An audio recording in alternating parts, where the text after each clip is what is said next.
5 o'clock is our time. San Antonio's first news. Good Tuesday morning. I'm Charity McCurdy. Among our top stories, just 1 week left until Election Day, and get ready to change your clocks. We'll have details first, traffic and weather together every 10 minutes in mornings.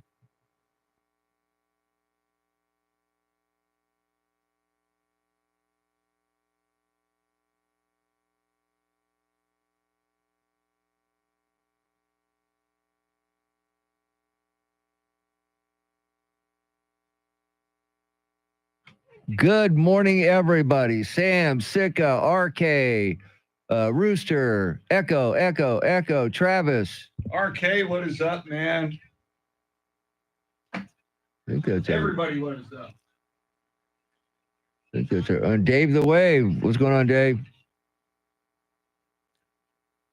Okay. And Jacob C. Hernandez. Good morning. Jacob C. Good morning, everybody. 1 week from today, what could possibly go wrong, Chris? Freaking crazy. That close.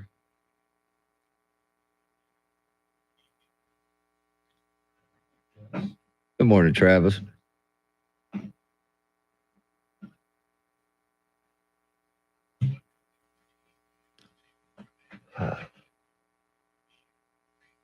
Well, that's just 1 week.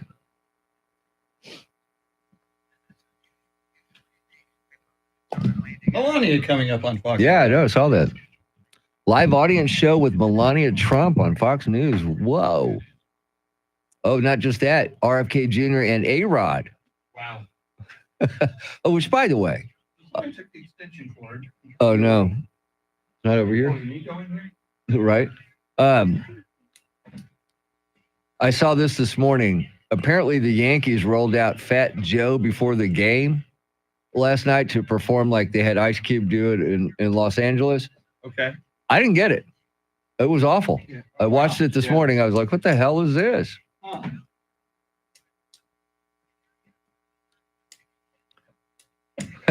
Thank you, Travis. No Yacht Rock today, people. Sorry, Sam. No Yacht Rock Tuesday. We're going to let it go for a couple weeks. Due to the election. Good morning, Tommy. Tommy, what is up, man? Oh, they took his grandson's breathing tube out. He's now breathing on his own. That is awesome. Oh, that's great news, Tommy. We're happy to hear that, man. Good morning, Jessica. I'm looking. I didn't see one. Sorry. Their live studio audience, not made up of a cross-section of America.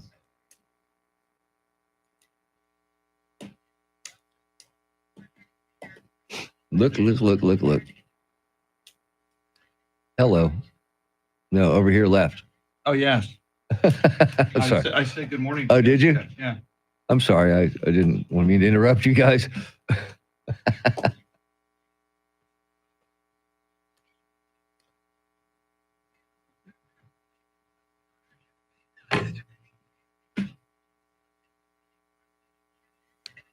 Do.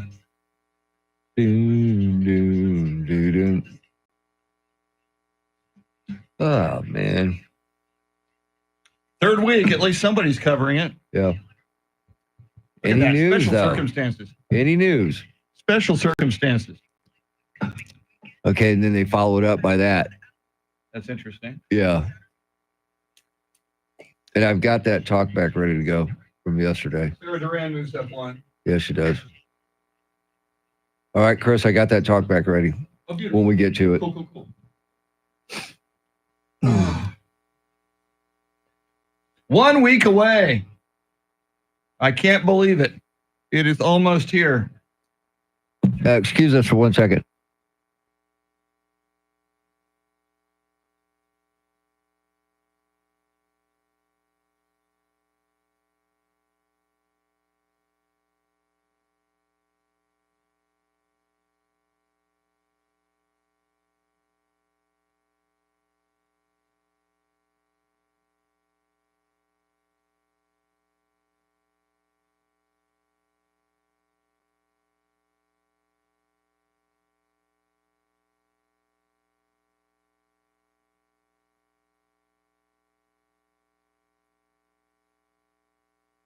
All right, we're back.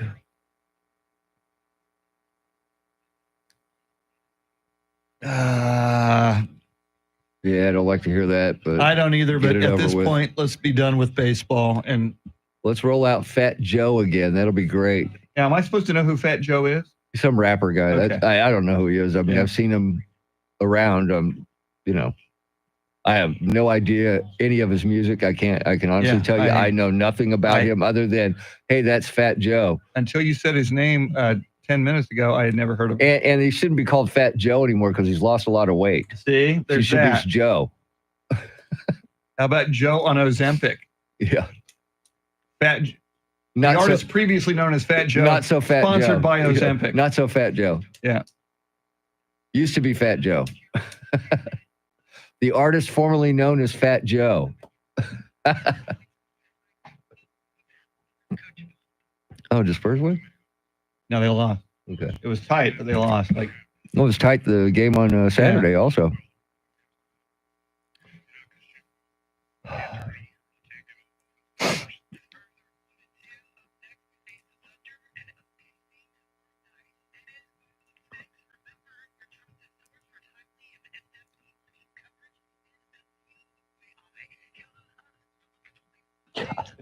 we need a longer lockout. Yeah. I don't think that's quite long enough.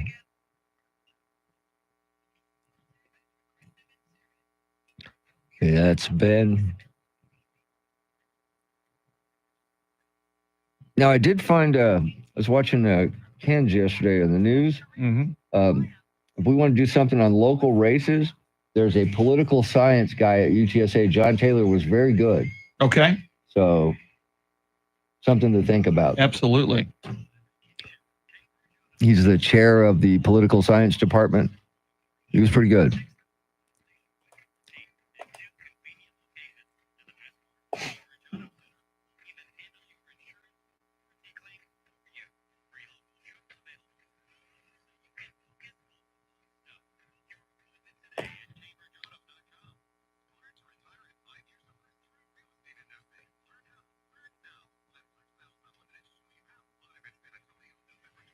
Oh, I got Pags, by the way. Oh, beautiful. Guess we could listen to it, huh?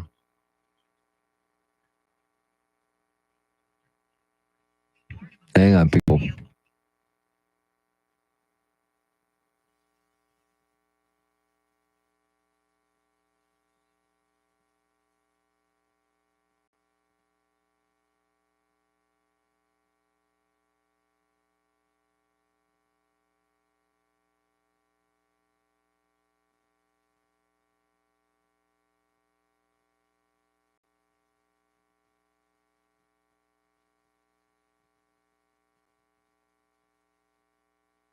And we're back.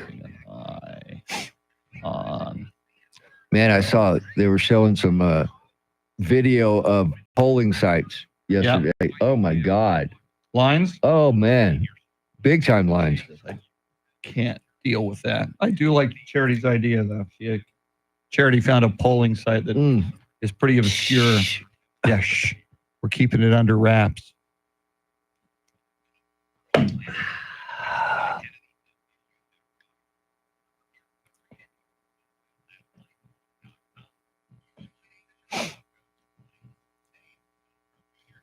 All right.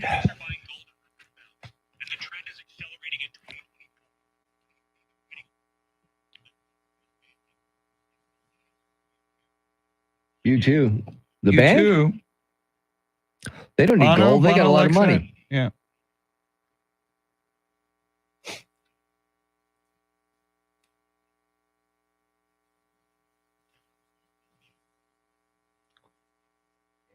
Okay.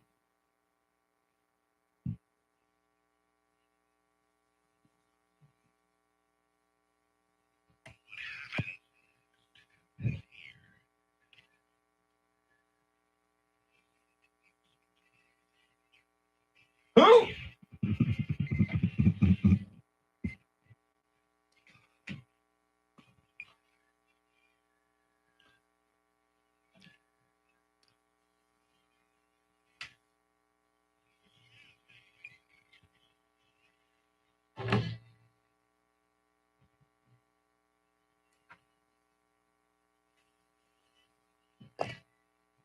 Welcome into this beautiful day, Tuesday, October 29th, 2024. 2 days until Halloween, 5 days until we go back to standard time, 7 days until the 2024 election. What could possibly go wrong?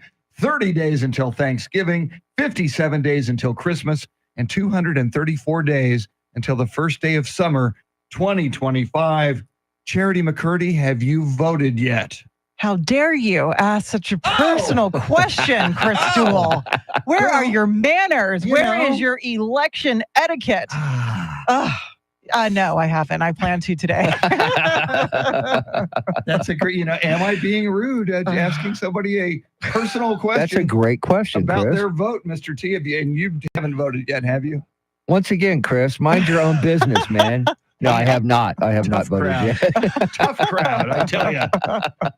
Well, funny that Charity went there and you went there. We got to talk back. We'll play it a little bit later. We got to talk back yesterday from a guy who was he in Lavernia? Yes, he was. He's in Lavernia. He's waiting in line, and he's waiting a long time in line. And there's two women in line near him, and they're talking about how they want to turn Texas blue. Yeah. And this guy is a Trump supporter. Yes. And I think it's a little rude to be talking politics in line while you're waiting to vote, because the person next to you might have a different bent on how to vote. And they're stuck with you for however long it takes for you to vote. So. Yeah, luckily this guy was only about 30 minutes, but that's a long time. 30 minutes That's a long time. Hearing the other side of what you don't want to listen to is probably... So anyway, it's going to inspire some questions that we'll ask you a little bit later this morning. But the first thing we're going to do is get you caught up on traffic and weather together.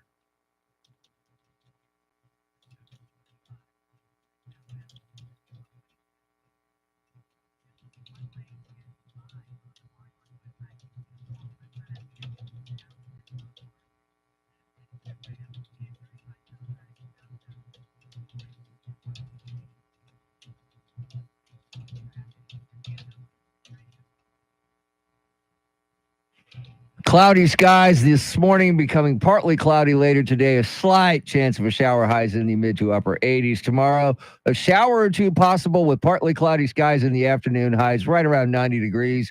Thursday, scattered thunderstorms in the morning, then partly cloudy late, highs in the mid to upper 80s. It is 73 degrees in Gonzales, 74 in Lake Hills, and 70 right here in Stone Oak. WOEI News Time 513. San Antonio's first news. That is Mr. T, Tim Merriman. She's Charity McCurdy. Don't ask her if she's voted yet. That's just rude. Andrew Zimmel flying the Millennium Falcon solo at this time because EJ Pacheco doing his duty as a Gen Zer, and he's not here yet. But he told us he wouldn't be here yet, so it's not that bad. But ever since wearing that 49ers sweatshirt yesterday, I got to give him some crap. Somebody should. Mr. T just said something interesting to me right before he did the weather. Mr. T, what did you tell me off the air? If we get no rain today, that makes today 53 days without any rain.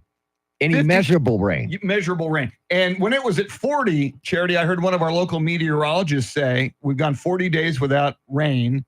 That is the longest since 2015. I don't know if we're now going even further back in time now that we're going to be at day 53 perhaps today. I mean, we are in desperate need of it. It's bone dry. The Edwards Aquifer is at historic lows, like a 30-year low. So we've got to get something. It's showing maybe we have a better chance on Thursday. Yes. Maybe this weekend on Saturday as well. But, this is not an exact science. So you can't put money on anything when it comes to the forecast. No, and if you're looking at the forecast for today, I went to do the hourlies all the way through tomorrow.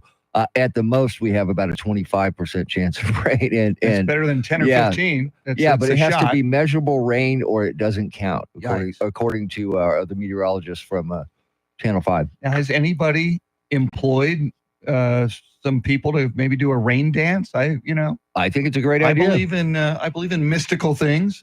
I believe in magic. So how about it?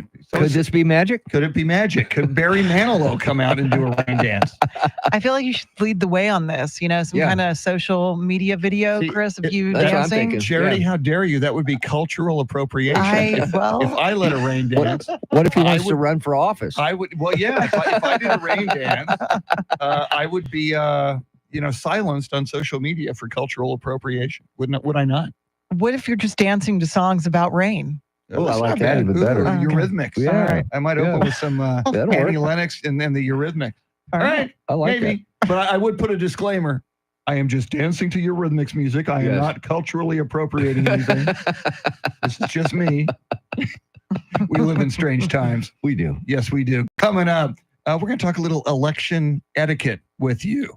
And we want to hear from you about that. Coming up, WOAI News Time 516. And we're back. Woo! Yo, yo, yo. All right, look at that.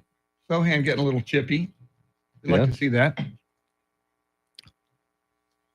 And since when did they change the color red? It's a different red. Yeah. I don't like that, man. If it ain't broke, don't fix it.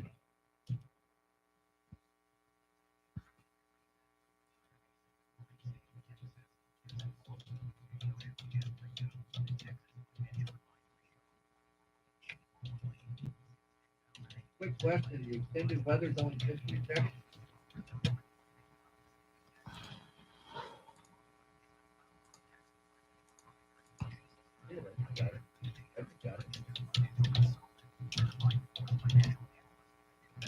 Oh. Well, the title says short weather view and extended weather, so she messed up. Well, Michael kicked it out there. That's ridiculous by her. Okay.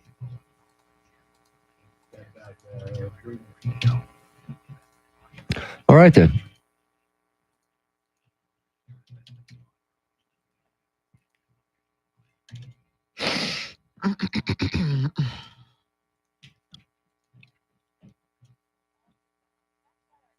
Uh-oh. Here we go. Yeah, still going at it. Yeah.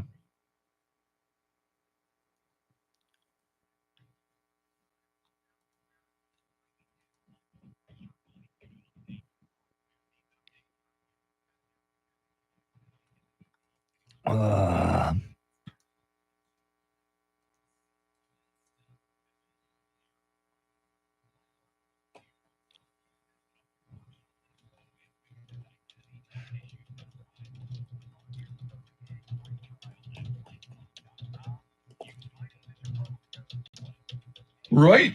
Right?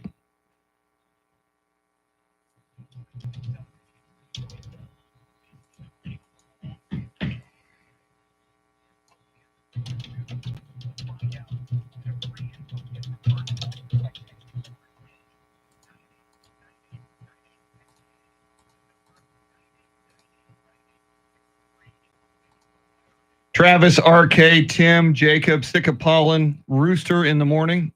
Dave the Wave. Echo, welcome in.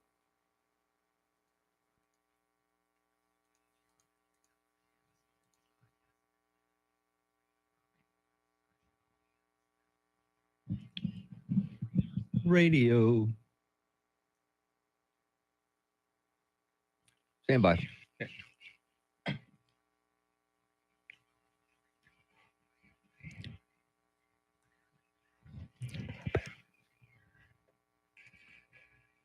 And just to echo what you just listened to, we are your election central. We bring you full team coverage of the 2024 election, which is now just 7 days away. And Charity McCurdy, what stories are you tracking? With just a week to go, early voting continues in Texas. Kamala Harris is set to deliver a big speech on the National Mall today, while Trump will campaign in Pennsylvania. And a Texas teacher scandal has put 200 unqualified teachers in classrooms all over the state. We'll have the details right now, traffic and weather.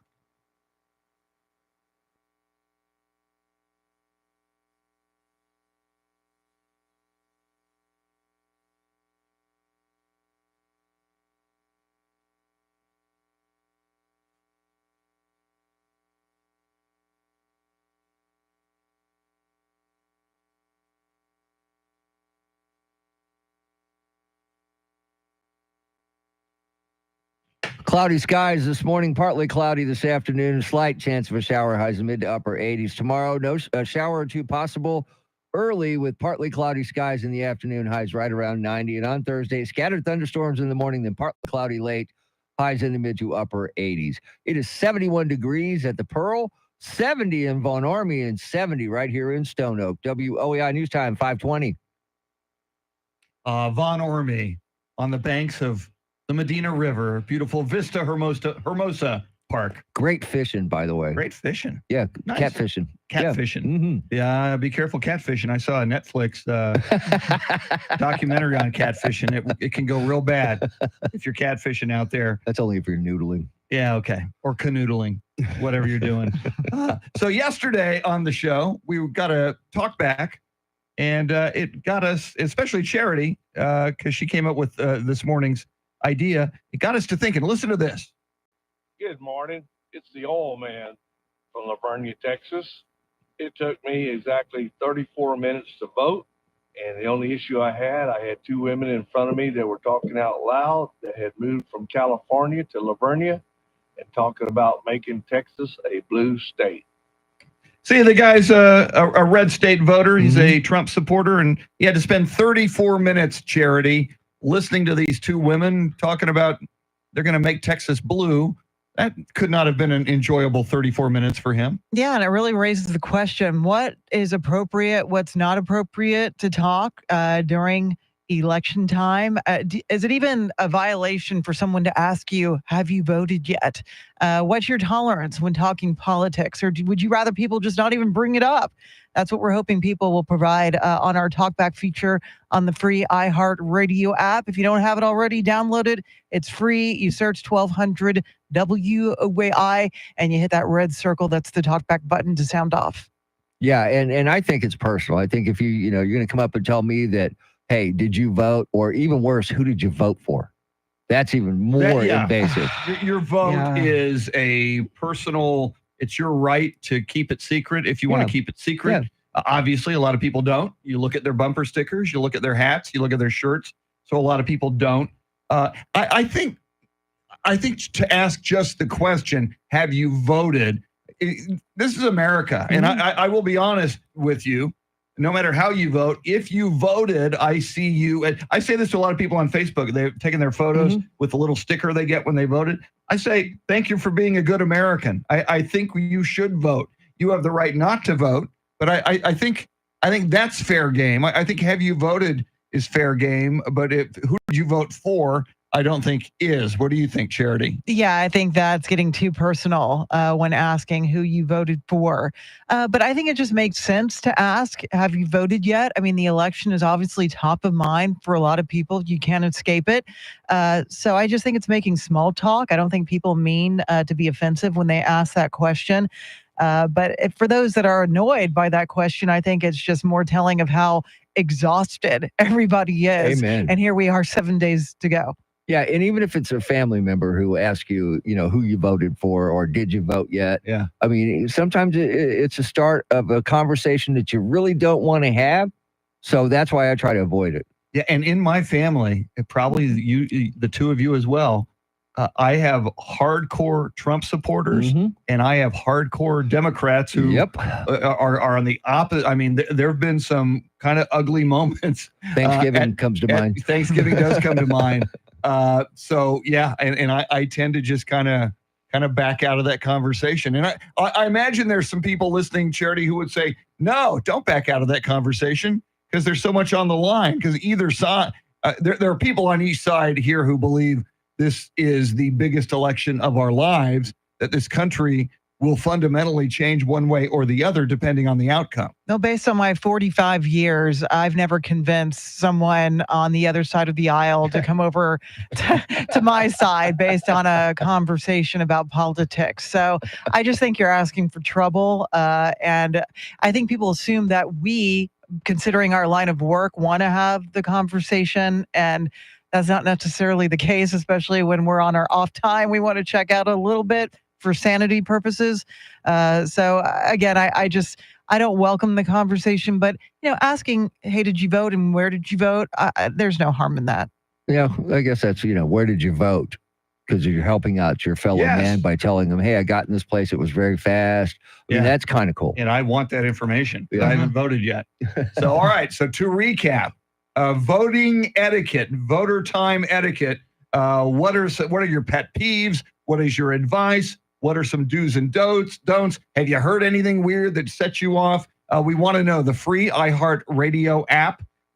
Go there, look for search 1200 WOAI. You'll see the microphone button. That's where you talk. You press that. You got 30 seconds. We will listen on the air and we will react. Charity has everything you need to know coming right up at the bottom of the hour. WOAI News Time 526.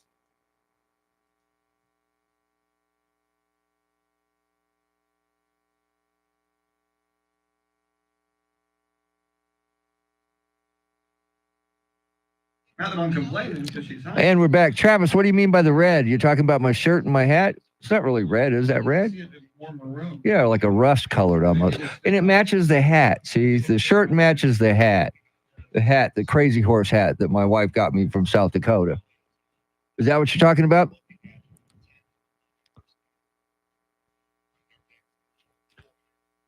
I don't remember that. Changing the red. I don't remember that. When was that? Good morning, Robert's Cabin.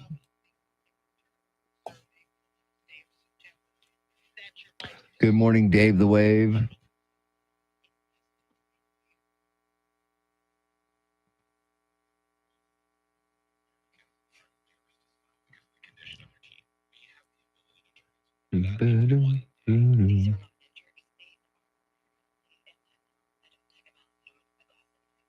I don't recall what you're talking about, Travis. Could have been something else. I don't know. If I was talking to Andrew, I might have been talking about the girl from Channel 4 didn't send us our stuff. And I said, but I got it already. Anyway, long story. That might have been what you were picking up on. But I don't remember what you were saying. Change the red. Huh. I don't know. It's weird, man. I'll have to go back and listen. 15 minutes ago, where were we? I don't know. Yeah, I've heard that as well. Normally, my memory is really, really good. It must have been something trivial, or I would have remembered it, because I usually do remember just about everything. What's the first thing to go? I'm afraid to ask. Never mind. Never mind.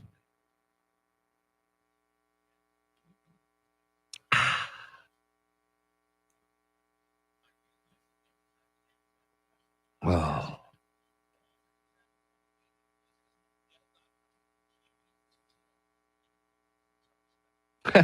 Very funny, Travis. Very funny.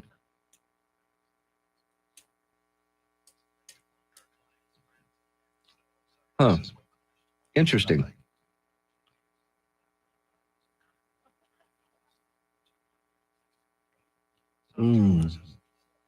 Coffee hasn't kicked in yet. Maybe that's the problem.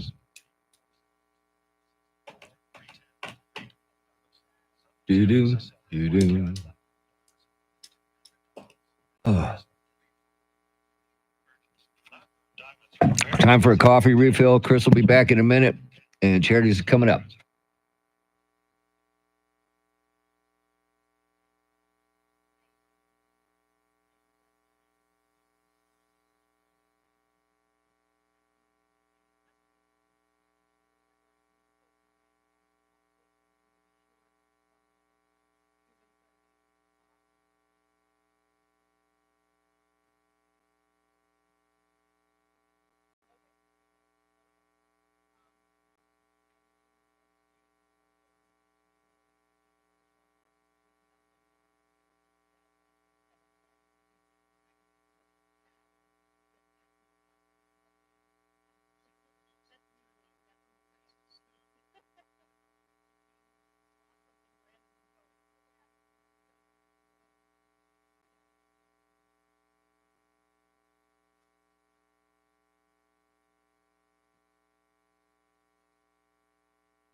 5:30 is our time. San Antonio's first news. Good Tuesday morning. I'm Charity McCurdy. Among our top stories, just 7 days to go until Election Day, and Texas is hit with a teacher cheating scheme. We'll have details. First, traffic and weather together every 10 minutes in mornings.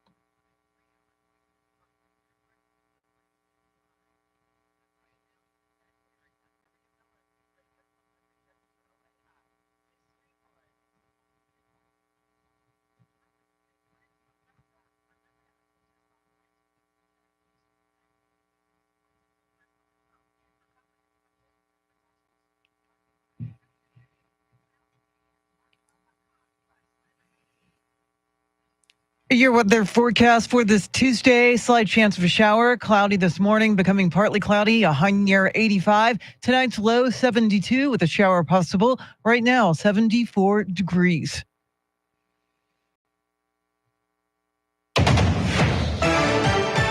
While the focus is on swing states, the presidential nominees aren't restricting the campaign trail to the 7 battlegrounds. Fox's Jessica Rosenthal has more. Vice President Harris was in Michigan Monday talking to union workers and visiting a semiconductor manufacturing plant. But today she's speaking in Washington, D.C. at the Ellipse. If he were elected on day one, he's going to be sitting in the Oval Office working on his enemies list. On day one, if I'm elected President of the United States, which I fully intend to be, I will be working on behalf of the American people on my to-do list. Former President Trump was in Atlanta and before holding a rally told the National Faith Summit he hopes he survived the assassination attempts for a reason. I would like to think, and I don't know this at all, but I would like to think that it's because he wants our country and maybe the world to be helped. He is stumping in Allentown, Pennsylvania today. Jessica Rosenthal, Fox News. In Texas, turnout with early voting has been strong. More than 3 million Texans have cast their ballot either in person or by mail. Alicia Pierce with the Secretary of State's office says so far there have not been any major problems with early voting, which ends on Friday. The comedian from Texas who's been attacked for his appearance at a recent Trump rally is now speaking out. Michael Board has more. Tony Hinchcliffe at Madison Square Garden. There's literally a floating island of garbage in the middle of the ocean right now. I think it's called Puerto Rico. He says it was just a joke. David Cruz with the Latino Rights Kululak is not surprised that even Republicans are now distancing themselves. I don't think they knew what he was going to say. And I think the guy just crossed the line. He won't get invited back anytime soon. Hinchcliffe, who lives in Austin, said on social media that his comments were taken out of context and he loves Puerto Rico. Michael Board, News Radio 1200 WOAI. In his run for a third term as Bexar County Sheriff, Democratic incumbent Javier Salazar faces a Republican challenger who has the backing of Governor Abbott. Nathan Buchanan is a former Bexar County deputy and Castle Hills police officer who ran unsuccessfully for Bexar County judge in 2022 and for constable in 2016 and 2020. At the Democratic National Convention in August, Salazar claimed former President Trump doesn't help Texas law enforcement officials. Several South Texas sheriffs sounded off to disagree. Amazon founder and Washington Post owner Jeff Bezos is defending the newspaper's decision to stop endorsing presidential candidates. Mark Mayfield has details. Bezos writes in an article on the Post's website that presidential endorsements do nothing to tip the scales of an election. He says what they actually do is create a perception of bias and non-independence. The billionaire's comments came 3 days after Post CEO and publisher Will Lewis announced that the paper would not endorse any presidential candidate in this election or any in the future. NPR reports the Post has lost more than 200,000 digital subscribers since Lewis made the announcement last Friday. I'm Mark Mayfield. Well, former Trump advisor Steve Bannon is set to be released from prison today. Bannon will have served his 4-month prison term on 2 counts of contempt of Congress for failing to comply with the subpoena related to the January 6th riot. He has already scheduled a press conference for later today. Plano Republican State Rep Jeff Leach admits he went too far in trying to keep a Texas inmate from execution. Barbara Schwartz reports. Robert Robertson was minutes from being put to death October the 17th when the Texas Supreme Court ruled he could be subpoenaed by the Texas Commission on Jurisprudence. Supporters say he did not kill his 2-year-old daughter more than 20 years ago. Leach, a committee member, sent a text to a Court of Criminal Appeals judge Friday asking she change her recent vote, saying Robertson deserves a new trial. The judge reported it immediately. Texas Attorney General Ken Paxton called sending that text unethical. Well, a Texas teacher cheating scandal put at least 200 unqualified teachers into classrooms all over the state during the last 4 years. The man accused of running the cheating ring, based in Houston, is a head basketball coach at Booker T. Washington High School in the Houston ISD. According to the county DA, 57-year-old coach Vincent Grayson took money from teachers who did not pass their teacher certification tests and had an assistant principal in the district take the test for them. Grayson made more than $1 million from the scheme, which included 4 other people. Well, the LA Dodgers are one victory away from their 8th World Series title. Here's Fox's Bob Mortale. The Dodgers lead the Fall Classic 3-0 after knocking off the New York Yankees 4-2. Freddie Freeman tied George Springer's World Series record with homers in 5 consecutive series games. Freeman's 2-run blast in the first inning gave LA a quick lead. The Dodgers also got run-scoring singles from Mookie Betts in the 3rd inning and from Enrique Hernandez in the 6th. Walker Buehler tossed 5 scoreless innings. He struck out 5 Yankee batters. LA can clinch the title in tonight's Game 4. The Yankees have not been swept in a World Series since losing 4 straight to the Cincinnati Reds in 1976. Bob Mortale, Fox News. It is 5:37 now with breaking crime news from around the country. Here's Nancy Grace.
Traffic and weather together in a minute, but first, a check of your money in the world of business. We say good morning to Courtney Donahoe, live at the Bloomberg News Desk.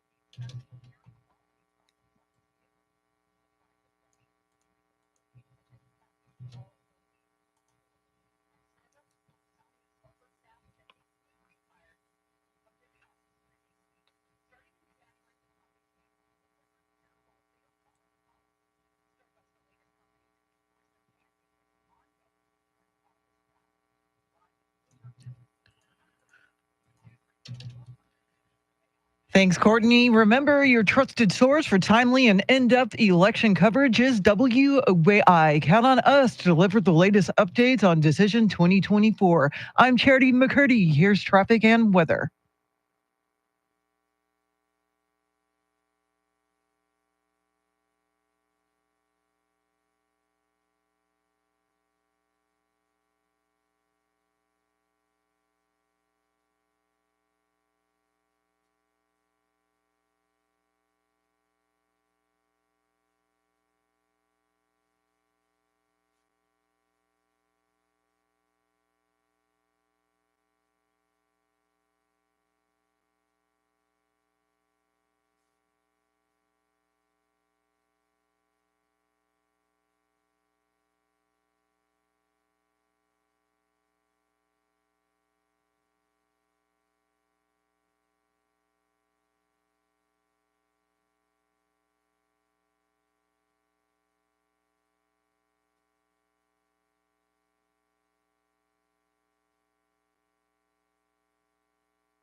San Antonio's first news, Mr. T, Tim Merriman, Charity McCurdy, Charlie Parker with Those Were the Days at 6:48. He'll be in studio to hang out with us at 8:20 this morning. Andrew Zimmel flying the Millennium Falcon solo. He's also running our YouTube broadcast. You can watch the show on YouTube. There's a live chat in there as well. Look for 1200 WOAI on YouTube. Well, Philadelphia District Attorney Larry Krasner suing Elon Musk and his Political Action Committee. This dropped yesterday. This is, of course, Elon Musk giving $1 million out each day to people signing a petition to protect the First and Second Amendments. According to the lawsuit, quote, America PAC and Musk are lulling Philadelphia citizens and others in the Commonwealth to give up their personal identifying information and to make a political pledge in exchange for the chance to win $1 million. America's PAC and Musk's lottery is plainly not a lawful lottery, end quote, according to the lawsuit. Charity. Yeah, the Philadelphia DA's office says that under a Pennsylvania law, all lotteries, which is what they're describing as this giveaway, the sweepstakes, have to be regulated by the state of Pennsylvania. So it sounds like they may have a case here, but then again, we're talking about Elon Musk, who has a net worth of almost $270 billion. I think he has the best lawyers there are to fight this. Yeah, I would think that he vetted, thought about this before he did it and got his team of lawyers to say, hey, can I do this legally? And I'm sure they found some sort of loophole to get it done because he's doing it and he's already given away several $1 million. Yeah, and even if he loses, so if he loses in Pennsylvania and in Philadelphia in this case, so what? So they'll have to pay some money and they'll have to give some money. And by the time this goes through the court system, this election will be long over. Yeah, they can get it done in a week. I don't. Now, the only thing is, Philadelphia's in Pennsylvania. Pennsylvania's a swing state. You just wonder if the negative press for Elon Musk and this PAC, does it help or does it hurt if there are any undecided voters left who are leaning either Trump or Kamala Harris? Yeah, I don't know what the deadline was to sign this petition to be entered in this $1 million daily sweepstakes. But if anything, it's just more advertising for it, for more people to put their name on the petition and hopefully win $1 million. Yeah, I mean, come on, $1 million, $1 million. And if you're in one of those swing states, I mean, you're that's already life-changing, right? Yeah, you're a registered voter. Why not sign it? If you actually believe in that, sign it. Yeah, and Charity, you just made a great point. The old adage, any publicity is good publicity. Yep. Even if you're saying you're coming after us and suing us over this lottery, this sweepstakes, you're giving more you're giving more publicity to the sweepstakes. So it's probably going to, people are going to go, heck, I better jump in here while the getting's good before they shut him down. And the people who've already won the money, I mean, if Musk loses his suit, would they have to give it back? I mean, how would that work? Good luck with that. Great question. Yeah, if I'm winning the money, I'm not giving it back. Yeah. What money? Yeah, exactly. I don't know what you're talking about. It's already in my bank account and I already spent it. Yes. All right. Coming up, we have more. We're getting more talkbacks. Yeah, they're coming in. They're coming in. We're talking voting etiquette, do's and don'ts, pet peeves. What would be your advice to people talking about the election in public, among their families, in the line as they vote? Your voting etiquette recommendations are coming up on the Talkback feature on the free iHeartRadio app. More coming up. WOAI News Time, 5:45.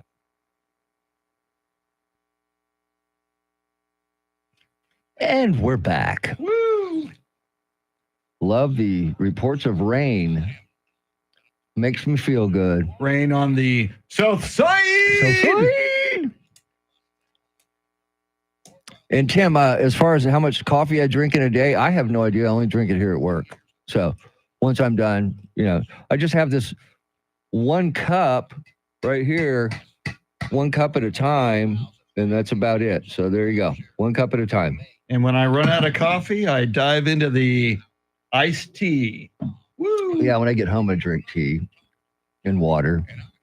Water.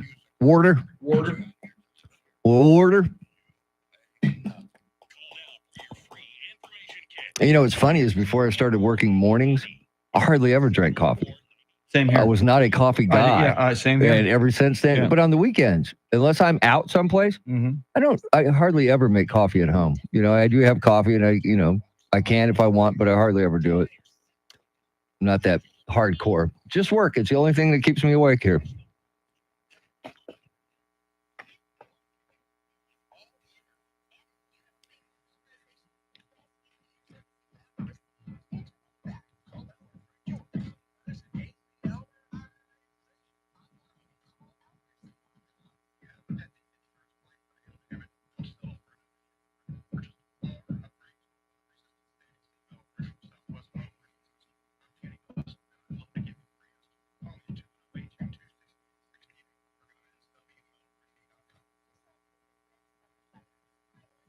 It's been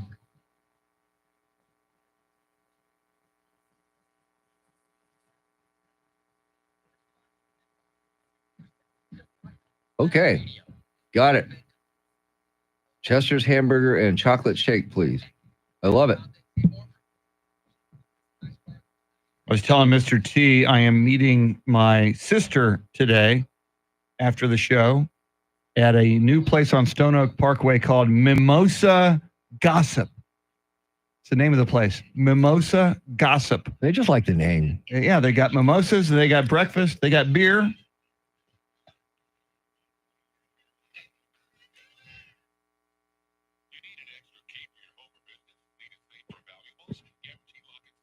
Isn't that pronounced Arranty Lock and Safe?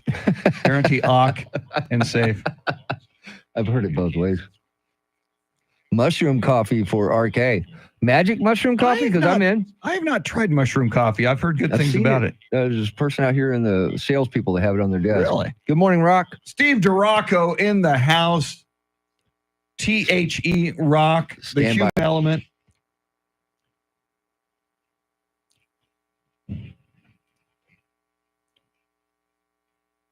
It is time to go back in time, but what year will we land in? See if you can figure it out. We'll try to figure it out. Let's play Flashback.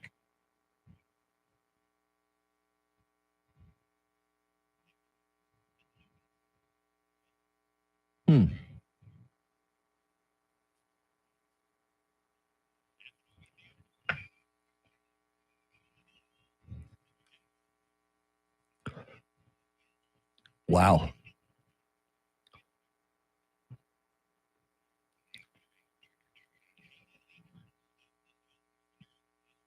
Ooh.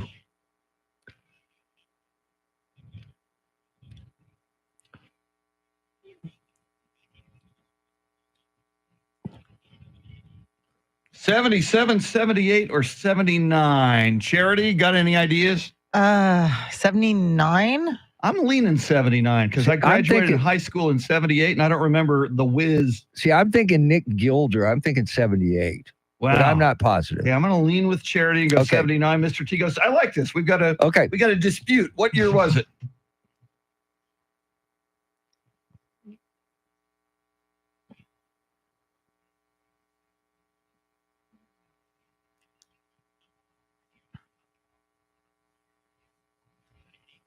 Hey, Mr. T. He I is remember a that song. hot child in the city. I remember that song. Wow. Yeah. Very nice. Wow. Charity McCurdy. We hang our heads in shame, but what stories are you following?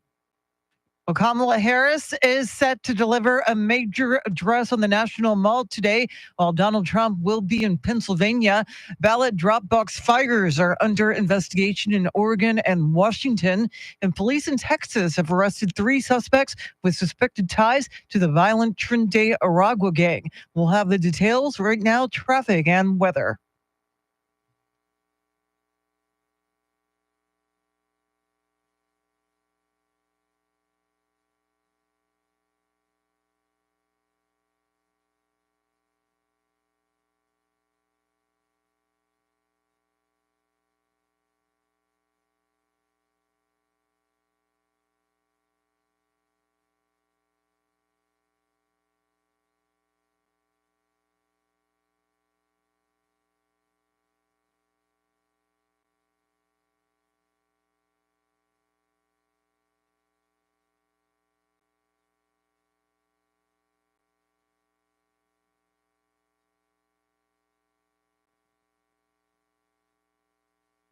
Cloudy skies this morning, partly cloudy later today, a slight chance of a shower. We got reports of rain on Fort Sam, Houston, and on the south side.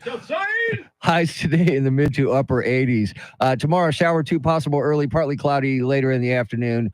Highs right around 90. And then on Halloween, scattered thunderstorms in the morning, then partly cloudy later. Highs in the mid to upper 80s. It is 70 degrees in Castroville, Texas, 71 in Monte Vista, and 70 right here in Stone Oak. WOAI News Time, 5:51. San Antonio's first news. We are Election Central, full team coverage of this 2024 election now until Election Day, which is a week from today, and beyond until we figure out who the next president of the United States shall be. We're asking you this morning. It was Charity's idea. It's a good one. We're trying to help everybody to get along better between now and Election Day. Election etiquette. What are your recommendations? What are your pet peeves? What have you noticed? What are your thoughts? And Charity, how do people let us know about election etiquette? The free iHeartRadio app. You launch it, search 1200 WOAI, look for the red circle. That's the talkback feature. Hit it, 30 seconds to sound off. And you'll sound like this. Good morning and happy Tuesday. Talking about your personal politics in line is just like wearing the merch. If the merch isn't allowed, the conversation probably shouldn't be either. And for those two ladies that were talking about turning Texas blue, they're happy to go back to the state they moved from that was probably blue, which is probably the reason they left and came here. They should probably think about the reason why they're here versus there. And let's keep our state red, folks. Have a great day. Drop the mic. That's a good one, Drop man. the mic. Totally agree with her point, Charity. It's like this. It's the same as wearing your T-shirt or your hat. It's like, keep it to yourself when you're in line to vote. Yeah, I think a lot of people make assumptions based on appearances, maybe your political affiliation. It's amazing. I even in my own family, my brother was sharing stories of people just divulging their political leanings, assuming he felt the same way. It's just amazing. Yeah, and I wonder too if you got friends and people that you hang out with that bring it up all the time. Do they ever think about maybe the other person sitting with them doesn't have the same feelings they do? Yeah, could cause trouble. Yeah, yes, it could. All right, let's check in with Rooster.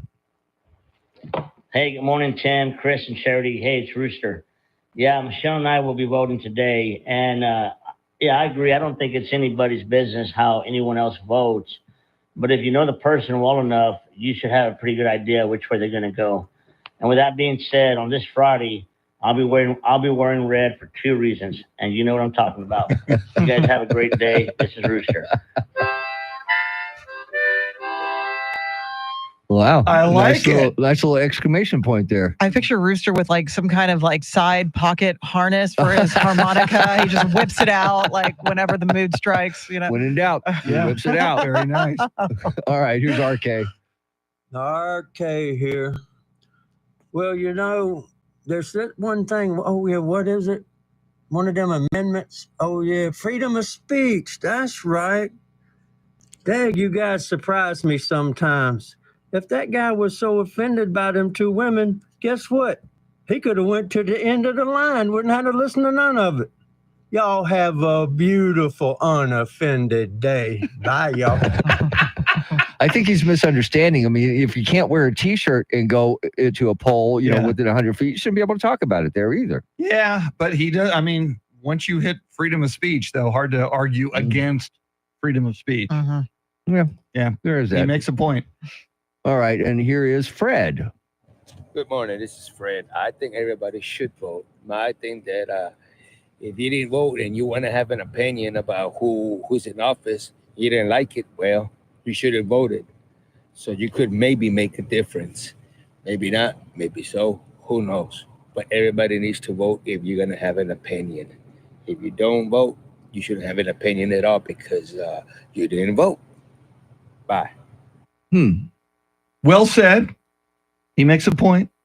But what about the freedom of not wanting to vote? Yeah, you have the right not to vote. I wish you would. Yeah, but you really shouldn't complain. You still live here. Yeah, but it's your. I go back to they say it all the time. It's your civic duty. I agree. I agree with that. It is I agree. If you're an adult, if you're of voting age, it's your civic duty to be informed about the people running our government on every level, and you should vote.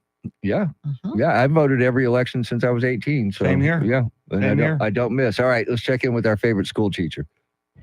Hey guys, Stephen from Lotto. I don't tell a lot of people my vote. A few coworkers, some trusted friends, a few family members, but I'm like Chris. My family's divided.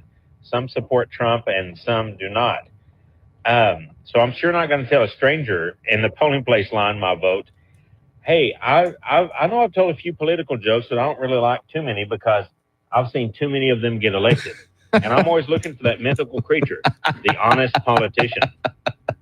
It's like the Loch Ness Monster or the Chupacabra. Chupacabra. The honest politician. I like that. I like Somewhere Yeah. out there. Somewhere. All right. Here's one more.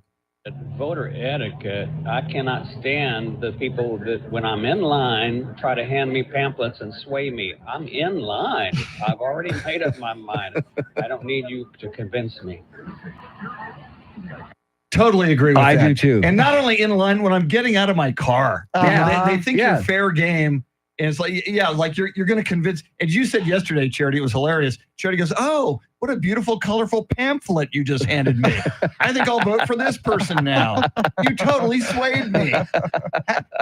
When are they going to learn? That must never happen. No. Why do they keep doing this? Well, it's like when you pull up to your polling place and it's just littered with signs. Do they really think that all those signs are going to change somebody's opinion who's already there to vote? I don't understand it. I don't think so. Well, it's all about doing whatever they can for their candidate, I guess. And again, just a reminder, when I'm in charge, public flogging for candidates and campaign managers if your sign is left out more than 5 days after the election. I agree. Pick your signs up and you dispose of them. You're the candidate. You're the campaign manager. Get it done. I like it. All right. Just saying. All right, more coming up. Charity McCurdy with everything you need to know at the top of the hour. Big 6 o'clock hour. White House correspondent John Decker. Oh, actually, he's later in the show. Yes, he today. is. He's in the 8 o'clock hour today. Yes. But it He's will be Charlie Parker's. Those were the days. Yes, it will Coming be. up in a whole lot more. WOAI News Time, 5:58.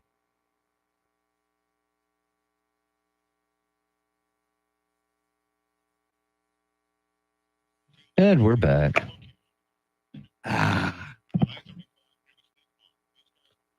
That's bad. Number 2 on the CNN top 5 is the burned ballot boxes. So, want to stick with that? Sure.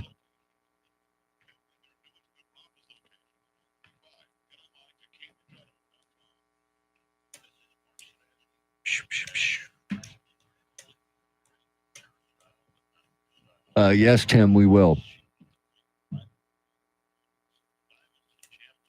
Yeah, I don't know if the Waffle House will make its way back to San Antonio, man, but I love the Waffle House.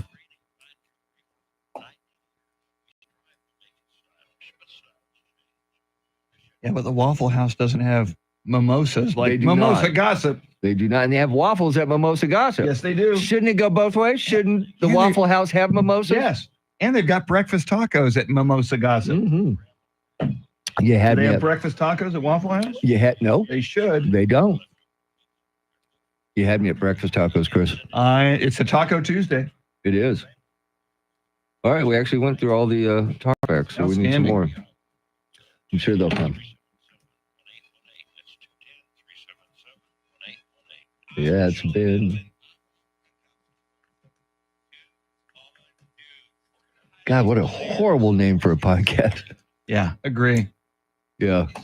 Yeah, I agree with you, Travis. Great place to be at 3 a.m. There's a Waffle House. I'm in. Let's go. Road trip. I think we got to go past Houston to get a Waffle House. There might even be one in Houston, or 2 or 3 or 5 or 1 or 9 in Houston. Waffle House, where Bill Hicks was once asked. Here comes Charity.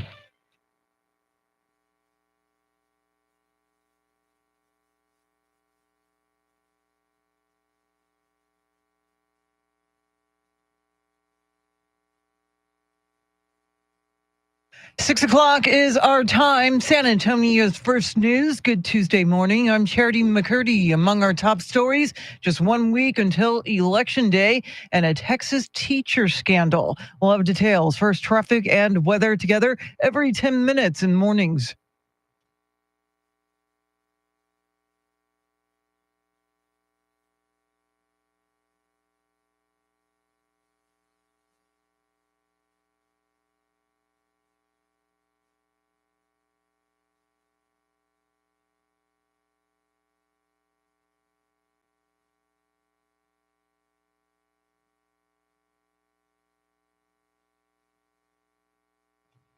Your weather forecast for this Tuesday, slight chance of a shower. Cloudy this morning, becoming partly cloudy, a high near 85. Tonight's low 72 with a shower possible. Right now, 74 degrees.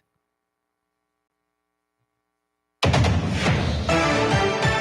former President Trump hit the campaign trail in Atlanta, Georgia, where he looks ahead to the election and says he expects a grand victory. We're going to win this thing. We got to win this thing. And if we don't win it, we're not going to have a country. It's not going to be good.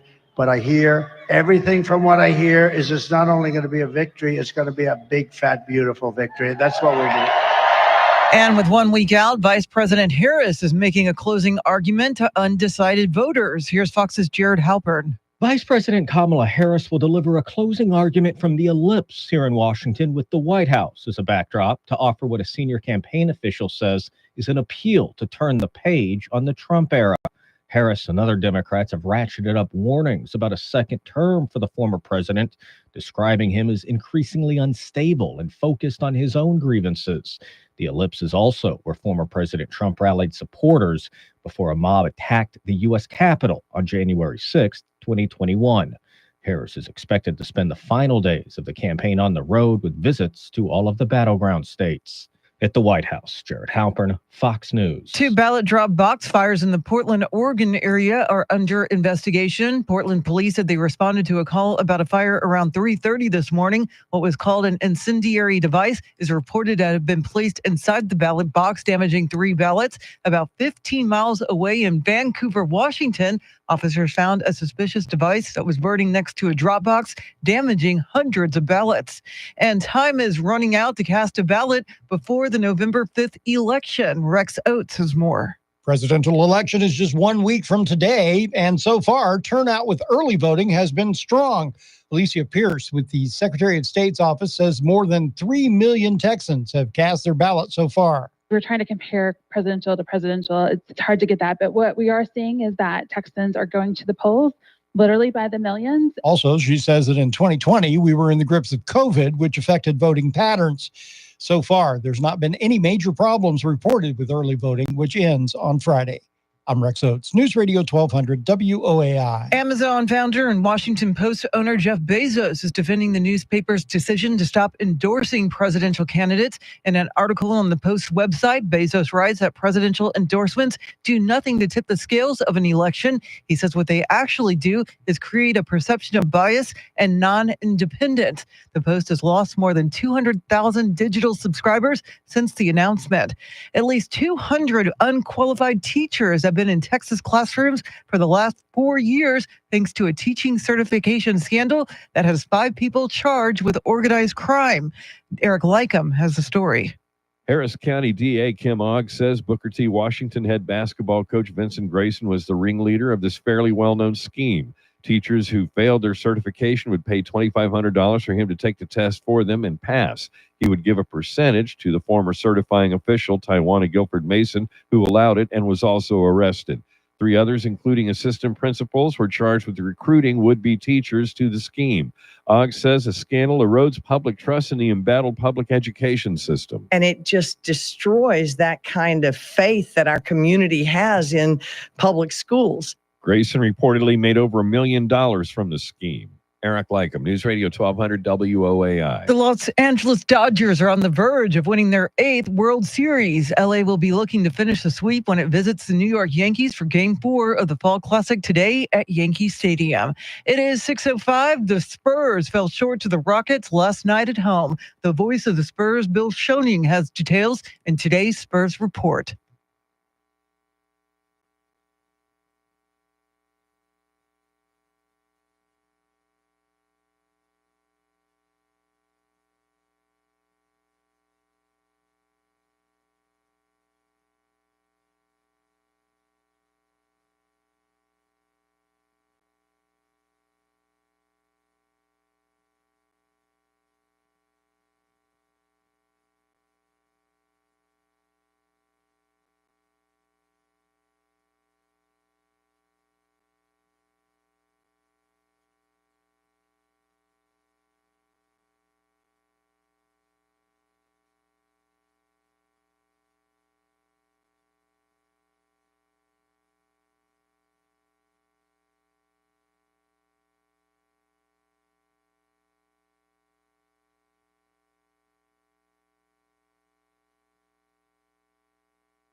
San Antonio's first news, Charity McCurdy, easy for me to say.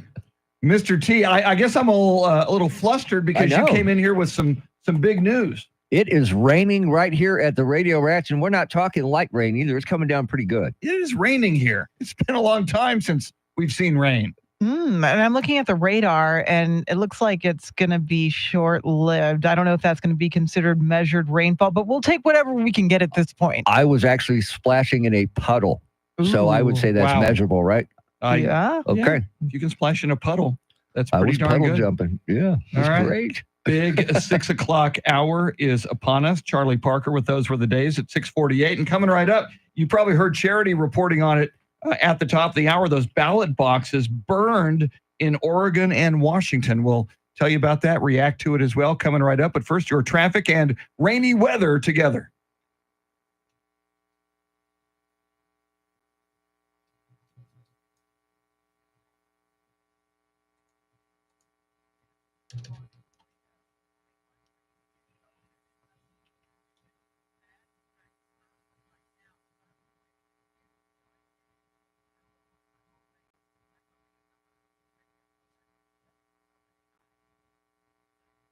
Cloudy skies early, partly cloudy later today. A slight chance of a shower. Like I said, it's raining here at the Radio Ranch. Highs today in the mid to upper 80s. Tomorrow, shower 2 possible early, partly cloudy later in the afternoon. Highs at right around 90 degrees. Thursday, Halloween, scattered thunderstorms in the morning, then partly cloudy in the afternoon. Highs in the mid to upper 80s. It is 70 degrees at the Snake Farm, 71 in Leon Valley, and 70 right here in Stone Oak. WOAI News Time 611. San Antonio's first news. We are your election central, and you probably heard Charity reporting about ballot boxes set afire in Oregon and Washington state early yesterday morning. Here's interim Vancouver, Washington Police Chief Troy Price. These incidents are similar in nature. No one was injured in any of these incidents. We're working with our partners across the river here in Portland and sharing information with our federal law enforcement partners in hopes of bringing this to a successful conclusion. And Charity, one of my first thoughts when I heard about this story was, I'm glad it didn't happen in San Antonio. We had the guy punching out the election worker. I thought, I don't want any more weird stories like that here, but somebody thinks this is a way to stop these ballots from being counted, I would imagine. Yeah, and these two incidents are believed to be connected. And I think it's only a matter of time before they catch the person responsible when you consider all the surveillance cameras. The good news is the people that did use these drop boxes for their mail-in ballots, they're being asked to get in contact with officials so they can check off who was affected by this. But they can also go online to see if their ballot's been marked as returned. And if it hasn't, they can print out replacement ballots, or they still have time to cast one in person. Yeah, they have a fire suppressant system in these boxes. Now, the one in Portland, it worked pretty well because only it looks like about 3 ballots in that box were damaged. The other 409 were fine. But the one in Vancouver, their fire suppressant system didn't work like it was supposed to. So they've lost a little bit more than that, but they'll be able to track down who did what. And again, Charity, you make the great point. There are security cameras everywhere. So whoever did this thinks, wow, I'm really going to stop these candidates from winning that I don't like. Like, guess what? You're gonna go to jail, and probably for a very long time, because you did something so stupid. Yeah, and I imagine local officials will maybe increase the number of drop box retrievals so those ballots aren't sitting there in those boxes as long to prevent these type of incidents. Amen to that. And I just wonder, okay, what motivates somebody to do that? What are you trying to do? Are you trying to stop one side of the election, or are you just trying to cause chaos? What exactly is your end game? I don't get it. Yeah, probably more of the above. And I just wonder, and we're still 7 days out from this election. And as I mentioned, you had that ugly incident here locally where the guy punched out an election worker who asked him to take his cap off because it had a political statement. And you just wonder, are we going to see a lot more of this just because this election is so divided? This country is so divided right now, and people are freaking out. Let's hope not. Yeah, let's please hope not. Let's hope this is not the sign of things to come, because we have 1 week left, man. One week. That's it. That's it. Cooler heads must prevail. We've Amen. got to do it. Yeah, let's hope so. Lots more coming up. We'll get you caught up on headlines, traffic, weather, and more. Charlie Parker at 6:48 with Those Were the Days. WOAI News Time, 6:15.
Well, Rock, you know the urban legend about these snake farm, don't you? Chris knows it, right?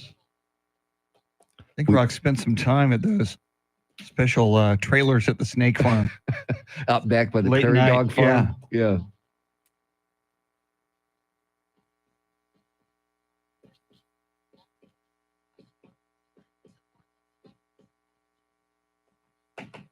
All right, you're just going to toss it to her, right? Yeah, I'm going to mention this PAGS thing. Okay, perfect. And then throw it to her. Because you got about 30 seconds. So Okay. That's perfect. I'll do it real quick. Yeah. Stand by.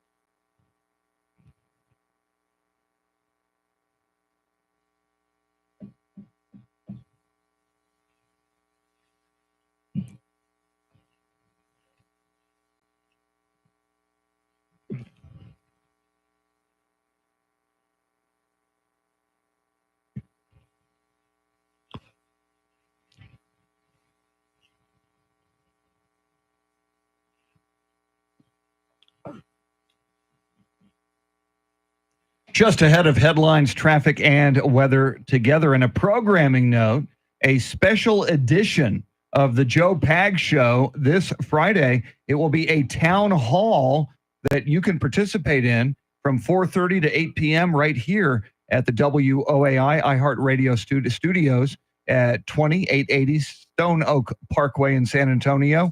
More information on that coming up, especially Joe will be talking about that on the Joe Pag Show. Charity, what stories are you following? Around 20,000 people are expected in the nation's capital today for what organizers are calling Vice President Harris's closing argument to voters. Former President Trump will hold a campaign event today at Mar-a-Lago and in Pennsylvania. And Texas is reducing federal funding for special education services by more than $600 million. We'll have details right now, traffic and weather.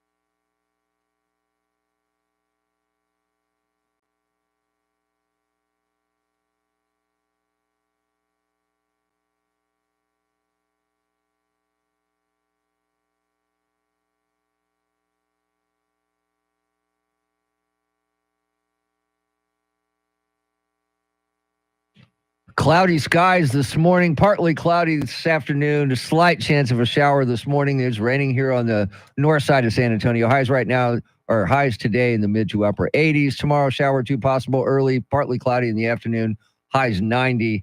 Then on Halloween, scattered thunderstorms in the morning, partly cloudy after that, highs in the mid to upper 80s.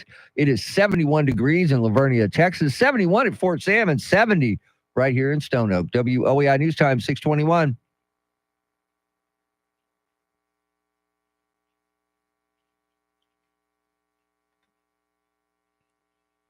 San Antonio's first news. We are Election Central with full team coverage of this 2024 election that is just 7 days away.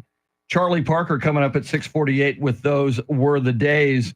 And Charity, you mentioned that Donald Trump having an event today at Mar-a-Lago. Then he's off to Pennsylvania, where he will have events in Drexel Hill and Allentown, Pennsylvania.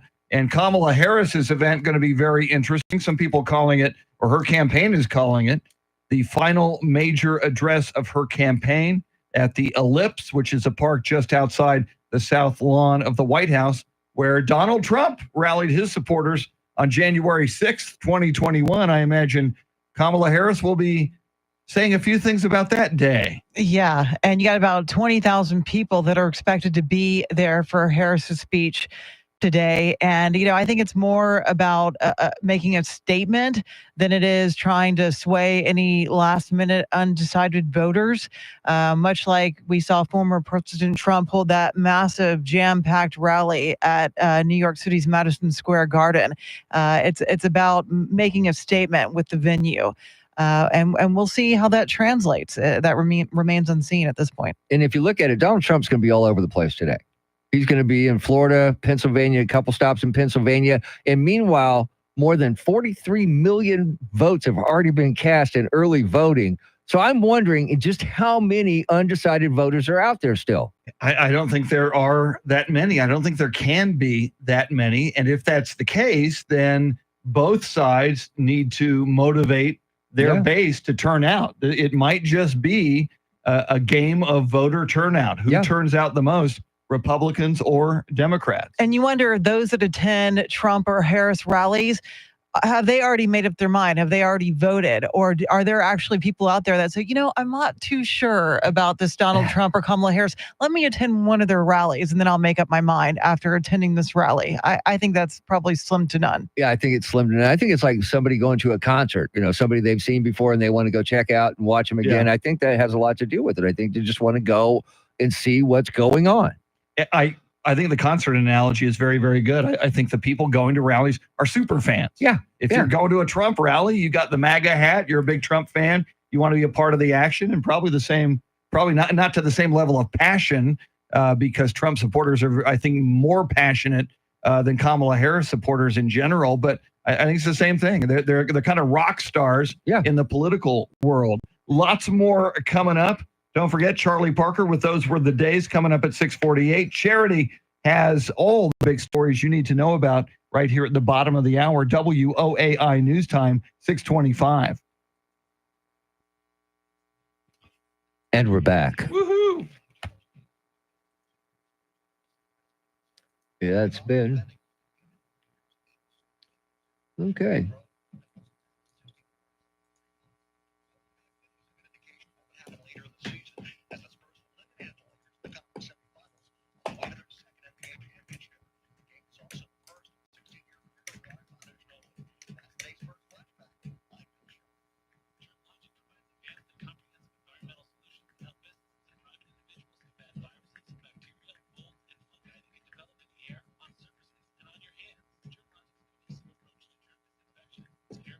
Hey, what's up, Trevin?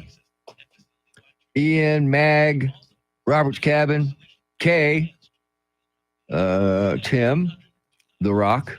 The Rock. The Rock. The Rock. Is he a rocker? Is he a rocker? He is a rocker. He is the Rock, and he is does a rocker look like a rocker at the same time. You know, I have to say, I don't want to pigeonhole him into anything, but when you see him, you go, that dude's a rocker. That dude's a rocker. Dude's a rocker. Tommy Miller? Tommy Miller. Trevin. Robert's Cabin. Kay. Mag. EN. Mm-hmm. Tim from the Philippines. All right. So now any variation at 6:40? Because we kind of talked a little bit about that, but trying to think.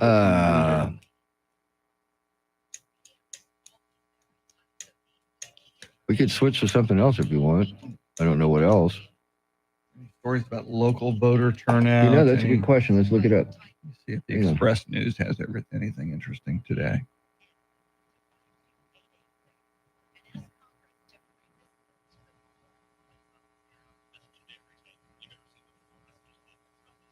Well, it says just in. Express News, the headline. I'm going to click on it. Fraud.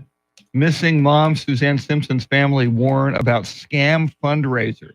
Oh, man. That's not. That's GoFundMe, at least one fraudulent GoFundMe fundraiser. You know, why? Yeah. Why? Yeah, at least one had to be removed yesterday. And they said they were going to give the money to the children. People suck. Yeah, yes, they do. Anyway, it's not. Well, so far, as of yesterday, 315,000 votes in Bexar County. Okay.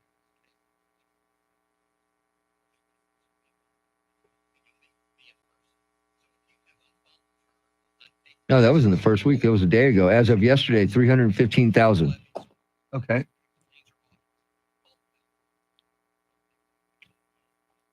Yeah, a story about polling in the Colin Allred Ted Cruz race. That's a good thing to talk about. It's going to be a close race, I think.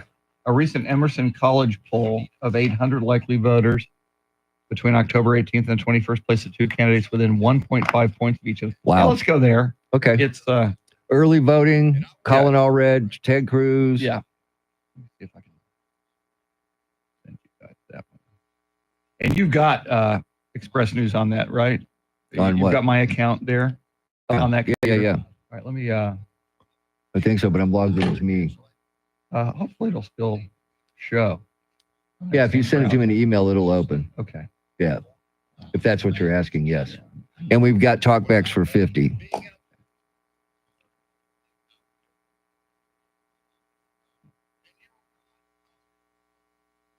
Melania Trump coming up. Woo! Should roll on that. You know? It would be newsworthy.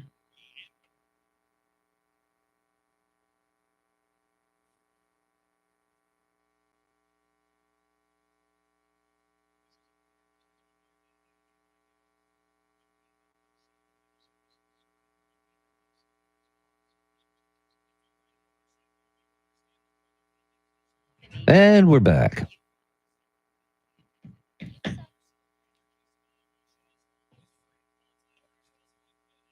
That could replace Trump for wait till you hear Because this. it would have just Yeah, happened. I know. That's what I mean. We could legitimately say moments ago. Yeah, that's what I'm thinking. See, we think alike sometimes. It's scary, isn't it? Sending it to you. Here's Charity, everybody. 6:30 is our time. San Antonio's first news. Good Tuesday morning. I'm Charity McCurdy. Among our top stories, just 7 days left to go until Election Day, and Texas is hit with a teacher cheating scandal. We'll have details. First, traffic and weather together every 10 minutes and mornings.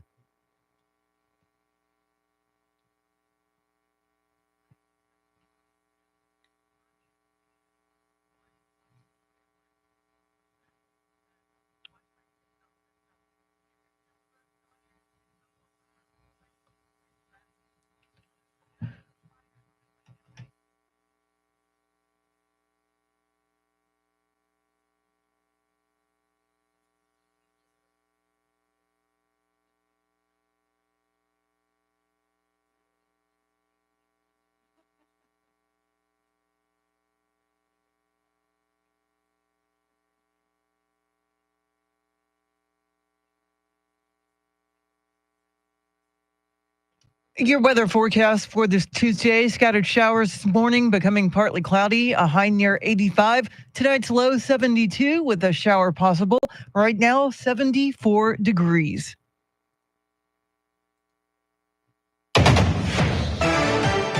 Well, while the focus is on swing states, the presidential nominees aren't restricting the campaign trail to the 7 battlegrounds. Fox's Jessica Rosenthal has more.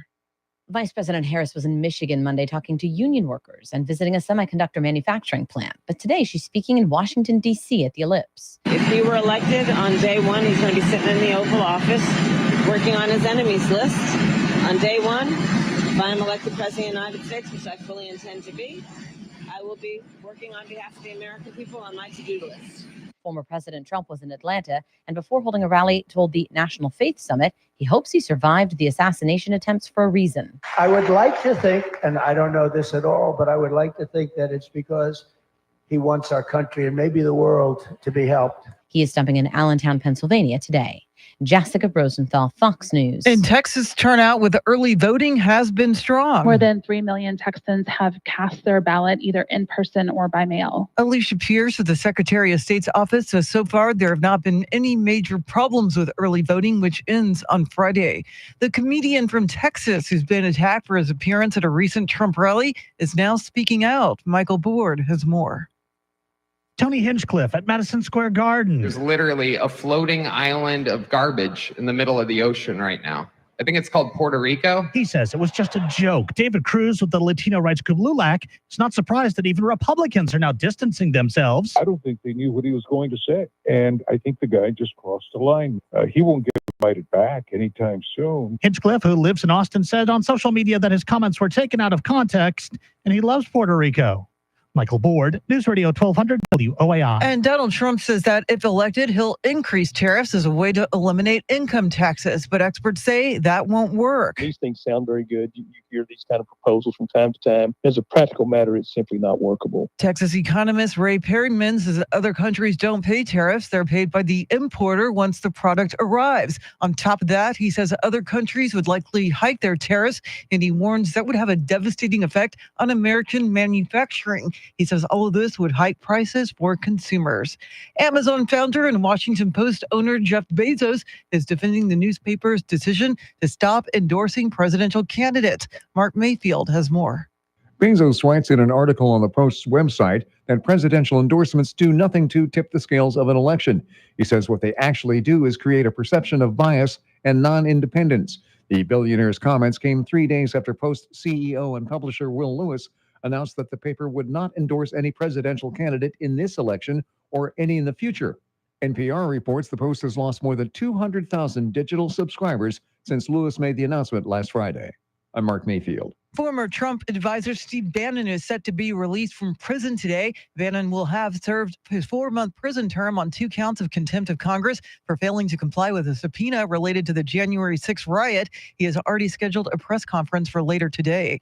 Plano Republican State Rep Jeff Leach admits he went too far in trying to keep a Texas inmate from execution. Barbara Schwartz has details. Robert Robertson was minutes from being put to death October the 17th when the Texas Supreme Court ruled he could be subpoenaed by the Texas Commission on Jurisprudence. Supporters say he did not kill his 2-year-old daughter more than 20 years ago. Leach, a committee member, sent a text to a Court of Criminal Appeals judge Friday asking she change her recent vote, saying Robertson deserves a new trial. The judge reported it immediately. Texas Attorney General Ken Paxton called sending that text unethical. And a Texas teacher's cheating scandal put at least 200 unqualified teachers into classrooms all over the state during the last 4 years. The man accused of running the cheating ring, based in Houston, is the head basketball coach at Booker T. Washington High School in the Houston ISD. According to the county DA, 57-year-old coach Vincent Grayson took money from teachers who did not pass their teacher certification tests and had an assistant principal in the district take the test for them. Grayson made more than $1 million from the scheme, which included 4 other people. The Houston Rockets took down the San Antonio Spurs 106-101 at the Frostbank Center last night. Jeremy Sohan had a team-high 22 points in the loss. Victor Wembanyama added 14 points and a game-high 20 rebounds. Here's Coach Pop. We gave up too many offensive rebounds, turned it over too much. Second half, we cut that in half. And it kept us in the ballgame. We didn't shoot well. I'm guessing. I didn't look. But if you're not going to shoot well, you can't turn it over and you can't give up offensive boards. The Spurs shot just 30% from 3. The Spurs are now 1-2. Up next, they face the Thunder and OKC tomorrow night. And the LA Dodgers are 1 win away from their 8th World Series title. Here's Fox's Bob Mortale.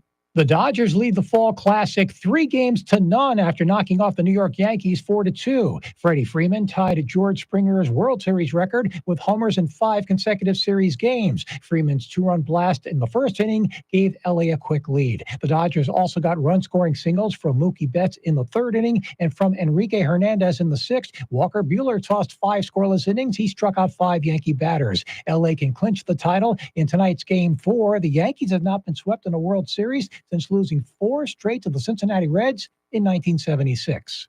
Bob Mortale, Fox News. It is 6:37.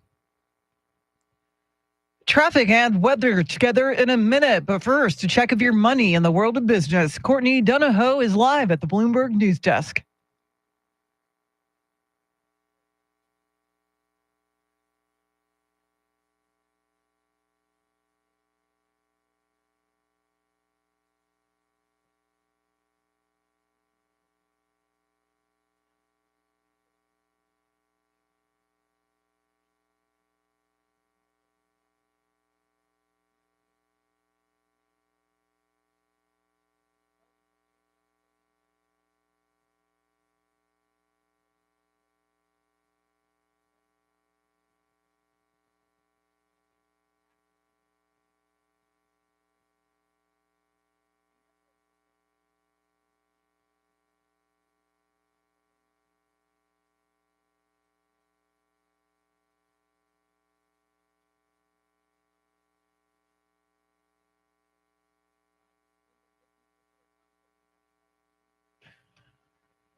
Thanks, Courtney. Remember, your trusted source for timely and in-depth election coverage is WOAI. Count on us to deliver the latest updates on Decision 2024. I'm Charity McCurdy. Here's traffic and weather.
San Antonio's first news, little Stevie Winwood for you in the morning.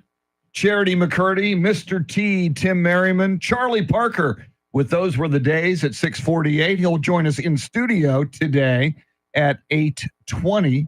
Andrew Zimmel and EJ Pacheco flying the Millennium Falcon, doing the heavy technical lifting. And Mr. T, EJ was nice enough not to wear his San Francisco 49ers sweatshirt like he did yesterday. Yeah, rubbing it in. Appreciate that.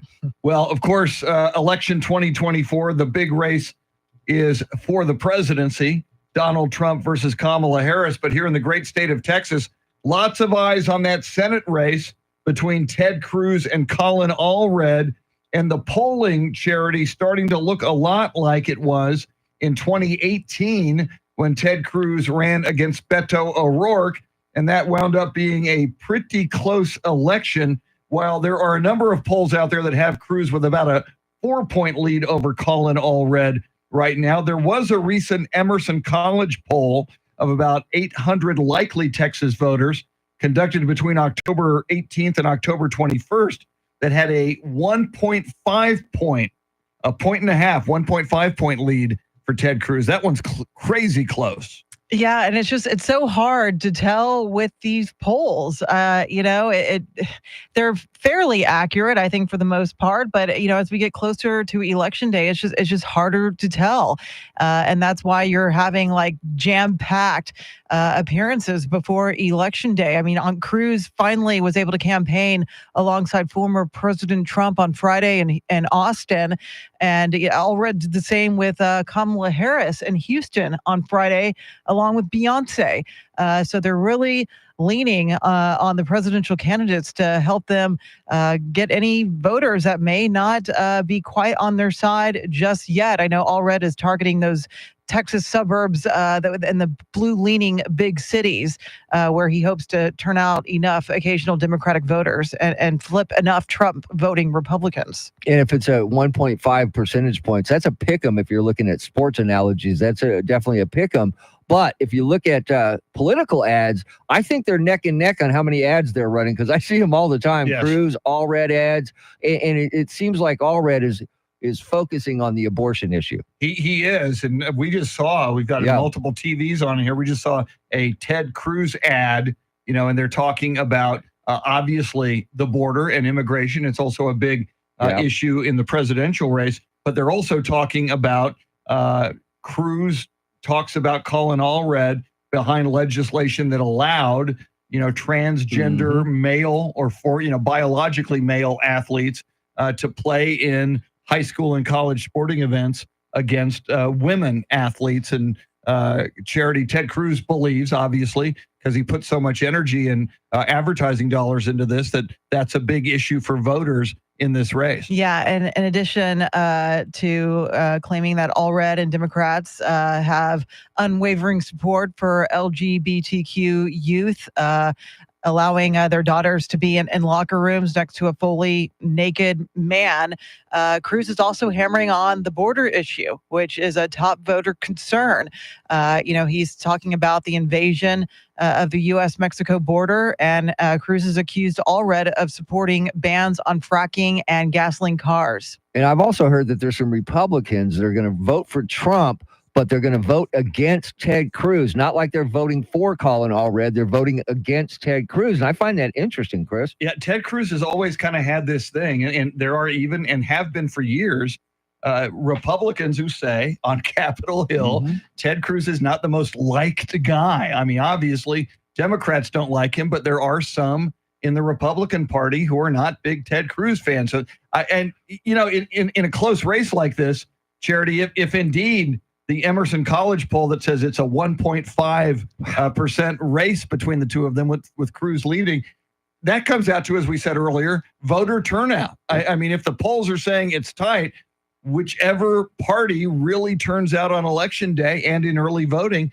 that could flip this Senate seat theoretically to Colin Allred, as Beto O'Rourke almost did in 2018. That's what it's going to come down to, is the turnout, because unfortunately these polls can't track everybody because there are people that actively avoid taking part in polls.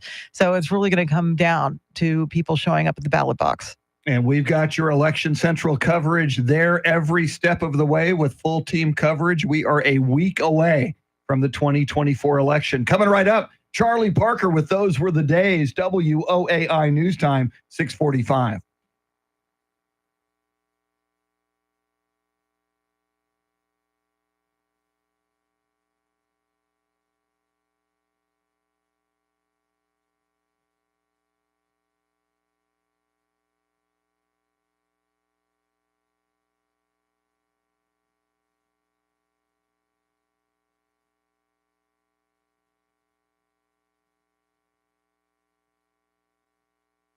And we're back. Woohoo!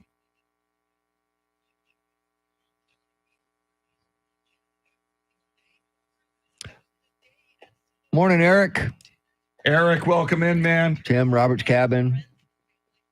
And Eric, I know we said it Travis. earlier, but thanks once again for not only what you did at OpelkaCon, but you took the great photos of us as well. Yeah, those were fantastic. The cards. Yeah, those were cool, by the way. I may have to bring those in and just show them to everybody on. By the way, on my YouTube. wife is already looking for frames for those little cards that he gave us. She Oh, wants my to put goodness. them all over the place. Yes. Very cool. Yeah, she goes, wow, these are fantastic. You know, she's a photographer. You know, she so actually had a she business has an at eye one for it time. as Yeah. well. Cool. Yeah. So she's like, man, these are great. So good job, Eric. You're fantastic, dude. Yeah, I'm going to try to remember. Because I'm even thinking, who am I going to send these cards to? Because I don't want to. I don't want to lose the cards. Cindy wants to. Because the cards are so cool. She wants to put them in a frame. Yeah. I'll try to bring them in and show them on camera. And just so you know, Eric, the tree in the wall is already up in our house. It's already hanging. So as is mine now that I Yeah. got it back after giving it to our boss. Yeah, my wife would just love that stuff, man. Good morning, Kate.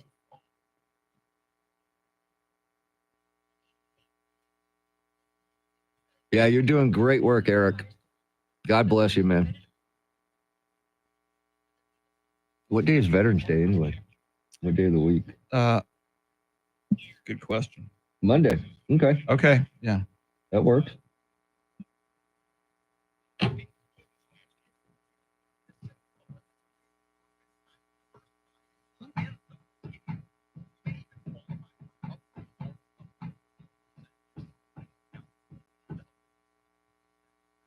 Mm-hmm.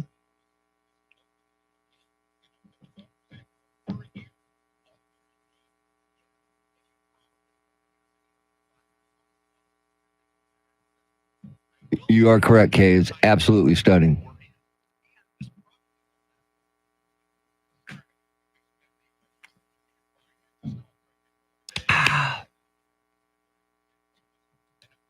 Okay, shocking. He's not here yet.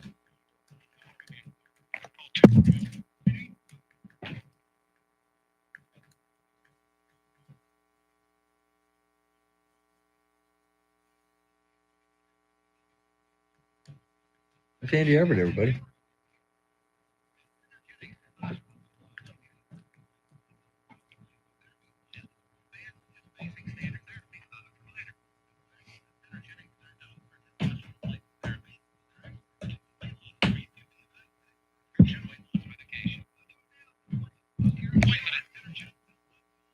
So many talkbacks, I'm assuming. Oh, yeah, I got plenty. Plenty.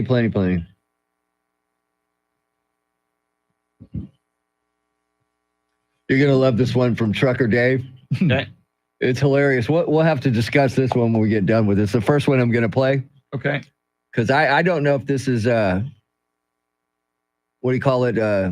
What they charge that guy with when you electioneering? Yeah. I think this might be. Well, we'll see. Okay. We'll see. You be the judge, all right, and I'll judge with you.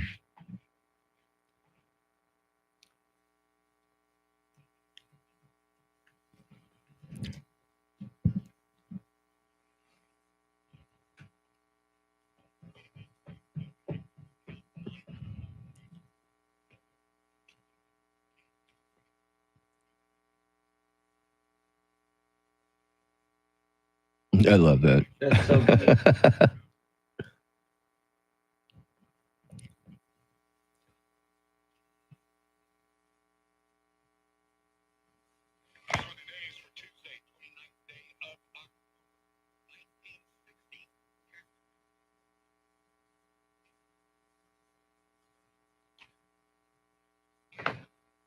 finished.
Well, with a week left to go, both Trump and Harris will be holding dueling campaign events. More than 5 million Texans have already cast their ballot, and a Houston basketball coach is accused of running a Texas teacher cheating ring. We'll have details right now, traffic and weather.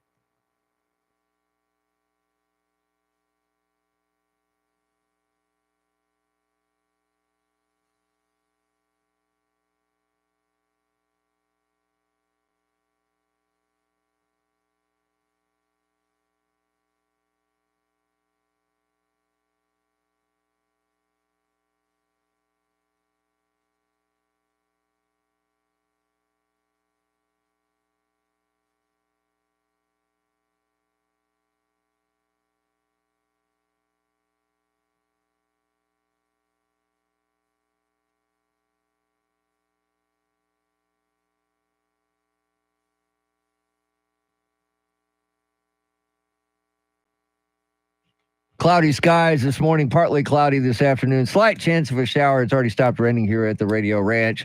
Highs today in the mid to upper 80s. Tomorrow, shower or two possible in the morning, partly cloudy in the afternoon. Highs right around 90. And then on Halloween, scattered thunderstorms in the morning, then partly cloudy in the afternoon. Highs in the mid to upper 80s. It is 71 degrees in Leon Valley, 71 in Alamo Heights, and 70 right here in Stone Oak. WOAI News Time 6:53. San Antonio's first news. Our thanks to Charlie Parker for those were the days. Charlie will join us in studio at 8:20. Coming up at 7:10, a segment we call Wait Till You Hear This. We'll listen in to Donald Trump speaking at his rally at Georgia Tech University yesterday. 7:20, Mike Opelka is back. We'll check in with Mike Opelka of the Pure Opelka podcast. We'll get his thoughts on the morning's big stories. But we're asking you this morning on the Talkback feature on the free iHeartRadio app, what are your thoughts on election etiquette? What would be your suggestions for people to get along better in the next 7 days leading up to the election a week from today? Have you experienced anything unusual? We are hearing from you and Mr. T. We're getting quite the response this morning. Yes, we are. Here is our first one. Hey, what's going on, guys? Trucker Dave here, San Antonio. I'm going to go vote today, and I'm going to wear out my old high school jersey for Fox Tech. My number happened to be 47, and the jersey's red, Fox Tech Buffaloes. Y'all know the gist of what I'm doing. Come on. Now, my question is that electioneering? No. No? It doesn't have the candidate's name on it. I mean, no. A red 47 jersey from Fox Tech. From Fox Tech. So if I go in a red or a blue shirt, that's fine, right? I would think so. As long as there's no writing on it, Yeah, correct? I would think so. Okay. Just making sure. Very interesting. Very interesting. I'm not going to try it because I've already been in trouble there before. I don't want to get any more trouble. Let's go out to Blanco. Morning, crew. Jerry out in Blanco. Had a really good time Thursday. Thank you all for that. I voted up in Johnson City yesterday. I know that's out of your way, but I was one of 4 people I saw voting. So really quick that day. As far as etiquette goes, I think the most important thing is everyone should remember to thank the poll workers. They're usually always really nice people, and they're doing it for nothing. Thank you. Amen, Jerry. Now more than ever, thank the poll workers. That is a thankless job. So when you thank them, you're doing a big deal, I think. most definitely. I mean, they go into work every day not knowing exactly who they're going to encounter. Yeah, see, I've never had a problem. The poll workers out in Floresville are always really nice. Thinking back to all the times I voted, nothing but nice poll workers. Yeah. Yeah. All right, here's another one. Good morning from the BWI airport, and a big shout out to iHeartRadio for allowing me to listen to First News, even though I'm far away. I'm looking forward to casting my ballot later today in San Antonio. As far as talking to each other about the election, this one has been really a tough one. So I've done just a lot of listening and not much talking. I really don't think people can be convinced. They already know what they want. That's a good one. Mm-hmm. That's our a friend very good Kemper. one, A lot of yes. people know Kemper's voice, and she's traveling, and it's nice that she's listening on the iHeartRadio app. One of the many reasons you should get it. If you're ever out of town, you can still connect with San Antonio. All right. So cool. Yeah, it is. Here's a strange one. See if you guys can figure this one out. To be a single file line, it's a time to review personal positions on key point indicators such as a buildup of activities in the Joy to the World song begging of let men their song employ. Deployment and employment do not rip us apart, but make allowances for moving onward, forward, and making America great again. Hang on, he's going to tell us his name here in a second. I'm Jay Wright, by the way. That was I don't know if he was because he was talking so fast. It's hard to follow. Yeah. I mean, I got the Make America Great Again, Yeah, so I know where he ultimately went with that. It sounds like he was advocating discussing politics in line while waiting to vote because it could, I guess, shore up your decision on certain key issues. That's kind of the gist I got. Okay. Okay. Because I mean, I've read it a few times. I listened to it before, and I'm still trying to figure out exactly where he was going. But hey, thanks anyway. Yeah, and I know he would like to make America great again. So I got a sense of who he's Kind voting of know for. where he's going. Yeah. All right, RK checking in again. The RK here again. I went on the early voting the first day, and the parking lot was full. But this time I rode by there yesterday, this much later, and the parking lot was full and cars were lined up along the highway. I think that's pretty good for little old Lake Hills. Everybody have a beautiful early voting day. Pick your place in line. Bye. Gotta love it. We love RK, man. Got to meet him Thursday at Opelka Con. Like so many others, we got to meet Jerry and Blanco as well, who we just heard from. And so I love that. I'm still thinking about OpelkaCon, even though it was last week. It was such an awesome event. So many listeners came out. I think we're going to do it again for sure next year. Yeah, each and every listener did not disappoint. Either RK was just like I thought RK would be. It was a lot of fun. A lot of fun. Very, very cool. And again, big kudos to Louis Barrios, La Hacienda de los Barrios. And I felt better. I asked, because I was corrected, Charity, by our good friend David Munoz, who says it's pronounced La Hacienda. And I said, and Louis said, no, you can say La Hacienda. In fact, the analogy he used, he said, what city do we live in? I said, San Antonio. He said, well, you could say San Antonio. Yeah. Or you could say San Antonio. And in Texas, Tejas. Tejas. Yeah. Blanco Road, not Blanco. Thank you. Thank you. So, and I just told him, look, I've heard it both ways. Yes. and I will mention that Thursday is Halloween.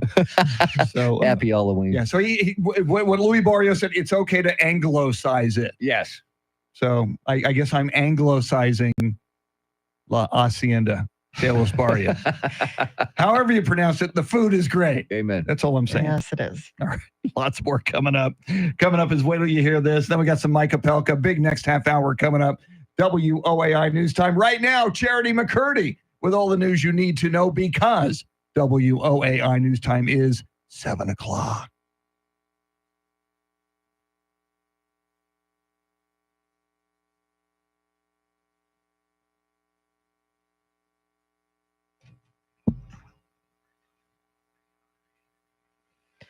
Seven o'clock is our time. San Antonio's first news. Good Tuesday morning. I'm Charity McCurdy. Among our top stories, just 1 week to go until Election Day, and get ready to change your clocks. We'll have details, first traffic and weather together every 10 minutes in mornings.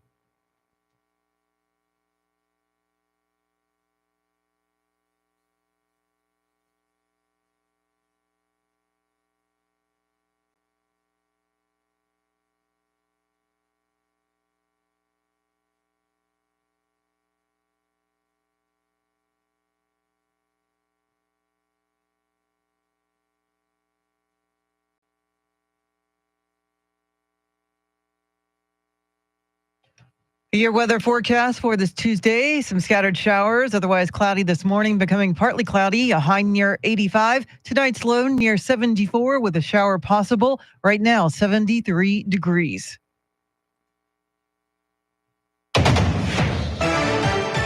Former President Trump spent yesterday in Georgia hoping to shore up support a week before Election Day. Here's Fox's Gernal Scott. Former President Trump promised a lot to the Atlanta crowd during an evening rally. The strongest economy, the most secure borders, the safest cities, the most powerful military, the best trade deals. But to do it, he said it will take more than Election Day votes. He shared with faith leaders in Powder Springs earlier Monday. We're leading in all the early votes. And that's unusual. Usually the Republicans aren't leading in early votes. The former president is scheduled to make stops in Pennsylvania today, following a morning press conference at his Mar-a-Lago home. Gernal Scott, Fox News. Vice President Kamala Harris criticized Trump as she departed Joint Base Andrews yesterday. Donald Trump spends full time trying to have Americans point their finger at each other. Fans the fuel of hate and division. And that's why people are exhausted with him. Harris traveled to Saginaw, Michigan, where she rallied alongside her running mate, Minnesota Governor Tim Walz. She's due to give a major speech this evening at the Ellipse near the White House. It's the same location where Trump spoke on January 6, 2021, just ahead of the Capitol riot. And time is running out to cast a ballot before the November 5th election. Here's Rex Oates. Presidential election is just 1 week from today, and so far, turnout with early voting has been strong. Alicia Pierce with the Secretary of State's office says more than 3 million Texans have cast their ballot so far. We're trying to compare presidential to presidential. It's hard to get that, but what we are seeing is that Texans are going to the polls literally by the millions. Also, she says that in 2020, we were in the grips of COVID, which affected voting patterns. So far, there's not been any major problems reported with early voting, which ends on Friday. I'm Rex Oates, News Radio 1200 WOAI. 2 ballot drop box fires in the Portland, Oregon area are under investigation. Portland police said they responded to a call around 3:30 this morning. What was called an incendiary device is reported to have been placed inside the ballot box, damaging 3 ballots. About 15 miles away in Vancouver, Washington, officers found a suspicious device that was burning next to a drop box, damaging hundreds of ballots. Police in Texas have arrested 3 suspects with suspected ties to the violent Trinidad Aragua gang from Venezuela. Here's Fox's Madeline Rivera. 3 suspects are waiting to be extradited to Texas after police say they shot and killed a man in Dallas about 2 months ago.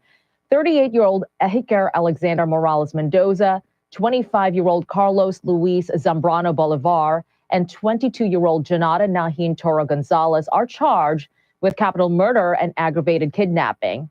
Authorities say around 12:30 a.m. on August 24, the suspects abducted a man, Neil Zult Arnaud Petit, and 2 juveniles from an apartment complex in Dallas.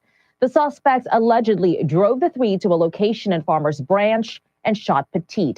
They then left with the 2 juveniles, who they later released unharmed on a highway. And Governor Abbott has challenged the Biden-Harris administration to declare Trinidad Aragua as a foreign terrorist organization.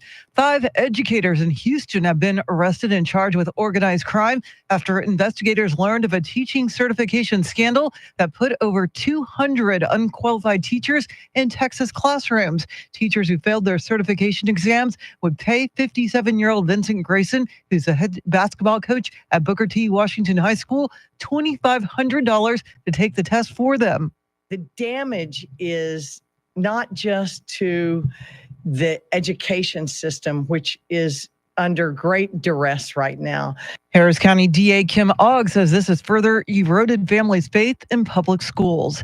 Well, the time change takes place this coming weekend. You'll set your clocks back an hour before you go to bed Saturday night. Melanie Brown has more. Dr. Sheldon Jacobson, director of Bedtime Research Institute, says when the time changes twice a year, data shows it causes problems. After people change their clock, what happens is you see a slightly higher incidence of automobile accidents as well as cardiovascular events, heart attacks. Emergency rooms are filled with people who have a heart attack. And although it's not a large increase, the fact is when you have a population of over hundreds of millions of people in the United States, this is very disruptive. To help prevent the physical effects caused by the fall time change, move your bedtime 15 to 20 minutes later each night this week. And the LA Dodgers are on the verge of winning their 8th World Series. LA will be looking to finish the sweep when it visits the New York Yankees for Game 4 of the Fall Classic today at Yankee Stadium. It is 7:06. The Spurs fell short to the Rockets last night at home. The voice of the Spurs, Bill Schoening, has more in today's Spurs Insider, brought to you by Germ Logic.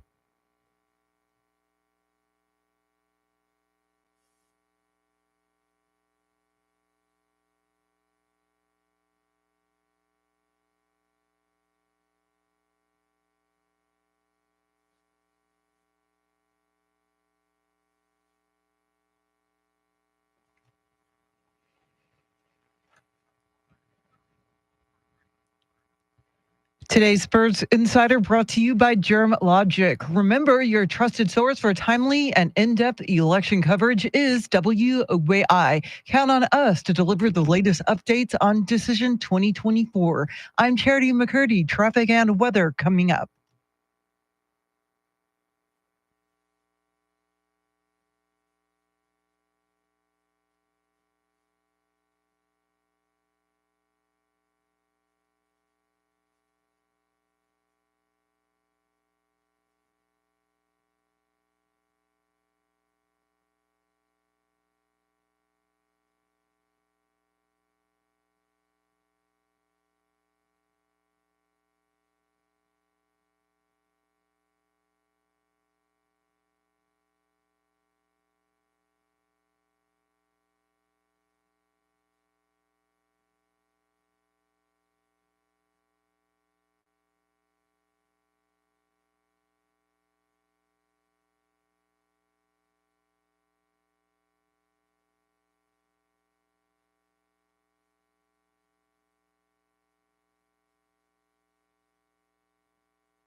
San Antonio's first news. We are your election central. And as we speak, former First Lady Melania Trump is on Fox and Friends right now.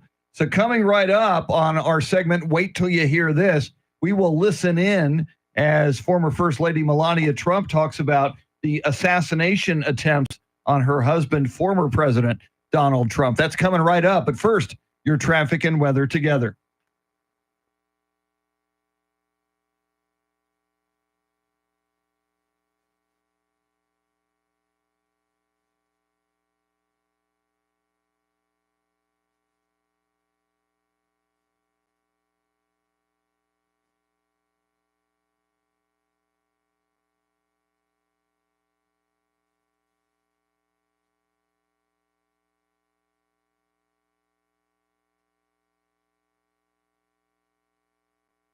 Cloudy skies this morning, partly cloudy later on today. Slight chance of a rain shower, highs in the mid to upper 80s. Tomorrow, shower or two possible early, and then partly cloudy skies in the afternoon, highs right around 90. Your Halloween forecast, scattered thunderstorms in the morning, then partly cloudy in the afternoon, highs in the mid to upper 80s. 72 degrees in Alamo Heights, 72 in China Grove, and 71 right here in Stone Oak. WOAI News Time, 7:11. San Antonio's first news. That's Mr. T. She's Charity McCurdy. Charlie Parker in the building. He'll be joining us in the next hour at 8:20. I'm Chris Duell. Big 7 o'clock hour upon us. 7:20. Mike Opelka from the Pure Opelka podcast. He was with us in studio on Friday. We'll talk with him about the morning's big stories. 7:40. National correspondent Rory O'Neill on the campaign trail, just 7 days away from the 2024 election. But right now, in a segment we call Wait Till You Hear This, as we speak, former First Lady Melania Trump is sitting on the couch on Fox and Friends on the Fox News Channel. And moments ago, she spoke about the assassination attempts on her husband, Donald Trump. Let's listen in. And I'm very vigilant and very selective where I go, what do I do, because, you never know. It's one person, and it's dangerous out there. What do you think about the rhetoric that's out there today? They're still calling your husband a second Hitler. Mhm. How does that make you feel? Because you know him better than anyone. Correct. It's terrible. He's not Hitler, and all of his supporters, they're standing behind him because they want to see country successful. And we see what kind of support he has. Yeah. Right. And Charity, we're seeing a lot more of former First Lady Melania Trump lately. We saw her a couple of nights ago at that rally at Madison Square Garden. And as we speak, she is still sitting down, not only talking to the panel on Fox and Friends, but taking questions from the studio audience. Yeah, I mean, I think it's just more proof of how close, neck and neck, this presidential race is. And the Trump campaign seems to think Melania is a gem when it comes to voter support. It's always nice to see them together. You don't see them that often. I'm sure at Mar-a-Lago events, she's seen more than she is on the campaign trail. But my goodness, I mean, that's really changed in the last few weeks, especially with her appearance at that Madison Square Garden rally that the former president held Sunday night. Yeah, it's the fast break time. This is it. This is the sprint. So you're bringing out all the weapons you can, and I think this is a smart move for the former president. Yeah, she is an asset to him. Sir. She is an asset to the campaign. And if you've got a big asset, you use your asset, and she certainly is. I think about Kamala Harris, and I'm not slamming Doug Emhoff here, but when Doug Emhoff comes in, he doesn't really light up the room. But Melania Trump, in more ways than one, does kind of light up the room, and at a time where they mentioned rhetoric as a time when rhetoric is turned up on both sides, but certainly the Democrats going after Donald Trump. I think she humanizes him in a big way. And you have to keep in mind that I'm sure second gentleman Doug Emhoff is kind of staying away from the limelight when you consider there's just been like scandal after scandal involving him. I know there's a former girlfriend that alleges he slapped her. That he acknowledged that he had an affair during his first marriage. So it's something that would be just a distraction, I think, for Kamala Harris right now. But I mean, he has made the rounds during the campaign, but I think that in this final stretch, you won't see so much of him. Very, very true. All right, coming up, he wasn't here yesterday, but he's back today and will be with us all the way through the election. Mike Opelka from the Pure Opelka podcast. He's brought to us by Randy Adams Incorporated. He joins us next. WOAI News Time 7:15.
Coming right up, Mike Opelka from the Pure Opelka podcast. But first, Charity, what stories are you tracking?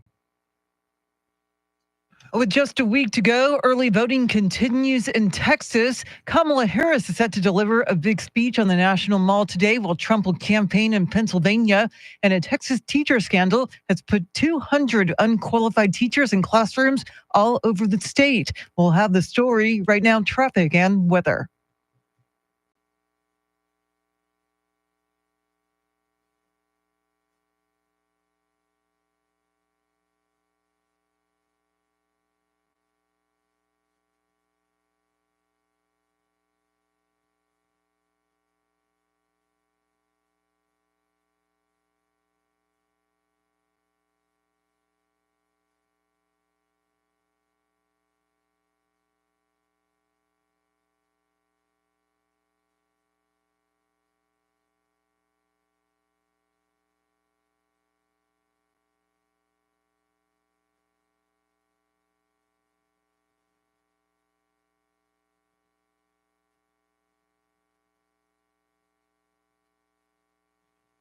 Cloudy skies early, becoming partly cloudy later in the day. Slight chance of a shower, highs in mid to upper 80s. Tomorrow, shower 2 possible early, partly cloudy in the afternoon, highs 90. Thursday, scattered thunderstorms in the morning, then partly cloudy in the afternoon, highs in the mid to upper 80s. 71 degrees at Fort Sam Houston, 71 at Randolph Air Force Base, and 71 right here in Stone Oak. WOEI News Time, 721. San Antonio's first news every weekday morning at this time. We check in with Mike Opelka from the Pure Opelka podcast. He's brought to us by Randy Adams Incorporated. Last Thursday was OpelkaCon. Last Friday, he was in studio with us. We missed him yesterday, but he's back today. Mike, the election 1 week from today. Your thoughts on the state of this presidential race 7 days out? Well, I hate to correct you, Chris. I hate to come out of the blocks correcting you, but ballot counting season starts 1 week from today. We really don't know how long it's going to last. A lot of people right now, Saturday morning at 10 a.m. is the line in the sand. If you want to place a bet, that's when they say Pennsylvania will be called, and then we'll know the election. But there are many people hoping it'll happen before then. I'm feeling confident, but I won't be overconfident. I really will be nervous until this whole thing is done. And tonight's critical. Kamala's going to give her closing argument on the ellipse in Washington, D.C., where Trump gave his speech January 6th. So look for some parallels or contrast to be drawn there. But we're a week away from Pennsylvania being allowed to open up the envelopes. And that really is the key date. And Mike, with the ballot drop box fires being reported in Washington and Oregon, you would think there would be security cameras monitoring them, but I guess that's not the case. Yeah, we didn't want anybody making another film like 2,000 Mules with all those clips of people stuffing ballot boxes and their hands are covered in gloves so nobody could get their fingerprints on them. It's amazing. So, yeah, this is a disturbing thing. It's not only Portland and Washington. Now we're seeing it in Maricopa County, Arizona, too. Interesting that trouble spot would suddenly have this kind of a thing. There's no excuse for this, and these cities better wake up and better start paying attention because this is election interference on a very high level. Meanwhile, the Philly DA is suing Elon Musk for his $1 million a day giveaway. Now, I don't think they can get this suit done, lawsuit done in the next week. So what happens after that if they say he can't do it and he's already done it? Well, if it is determined to be illegal, they can claw back the money, but I don't think that's going to happen either. I think this is all an effort by Larry Krasner, who's a much hated DA and a Soros DA, to make the appearance of cheating happen, and that is meant to sway opinion. So I don't think he's interested in any outcome other than shifting the opinion of this giveaway. They got caught on this one. This was a great idea by Musk. And they're getting hurt by it, obviously. So it's a big deal, but I don't think Krasner is actually interested in this coming out with a real decision. So, Mike, we missed talking to you yesterday. So since we last spoke with you Friday when you were in studio, that was the day Donald Trump in Austin went on the Joe Rogan podcast. Want to get your thoughts on how that went for the former president? And is Kamala Harris missing the boat by so far not going on that podcast? Well, I thought Trump did well. Over 3 hours of sitting down and just speaking and answering questions without notes. Phenomenal. No other candidate has ever been able to do that. And Kamala Harris, if she did an hour of that, she would get my eternal respect. She's not going to do it. She can't do it. And so they're wise to keep her away from it. But Trump, I think, made a brilliant argument there. And I think he earns all the credit and kudos from doing that. And Mike, what do you make of the Jeff Bezos decision for the Washington Post not to endorse a presidential candidate now or in the future? Well, it sure shows confirmation bias by the subscribers, 200,000 who left. And it's sad for Bezos. Not really. He's got enough money. But it really is interesting that the stomping of the feet by the left on the Los Angeles Times and Bezos have made such a loud noise. It's really incredible. Guys, I got to rock and roll, but okay. I thank you. No problem. Yes, have a great day.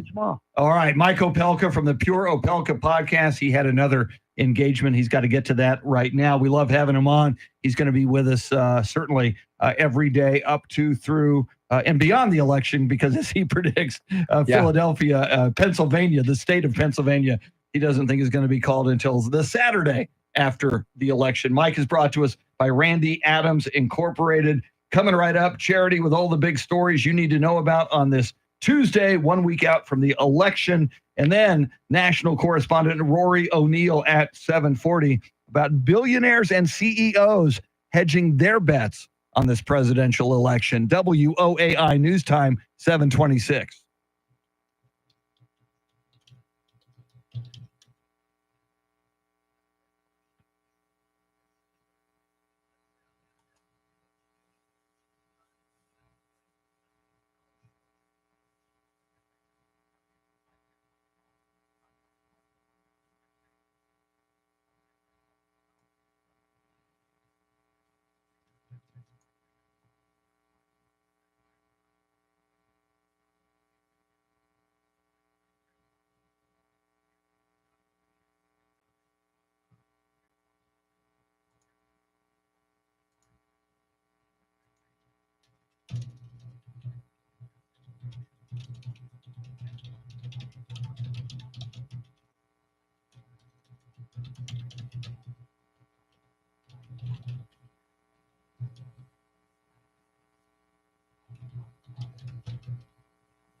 7:31 is our time. San Antonio's first news. Good Tuesday morning. I'm Charity McCurdy. Among our top stories, just 7 days left until Election Day, and Texas is hit with a teacher cheating scheme. We'll have details, first traffic and weather together every 10 minutes in mornings.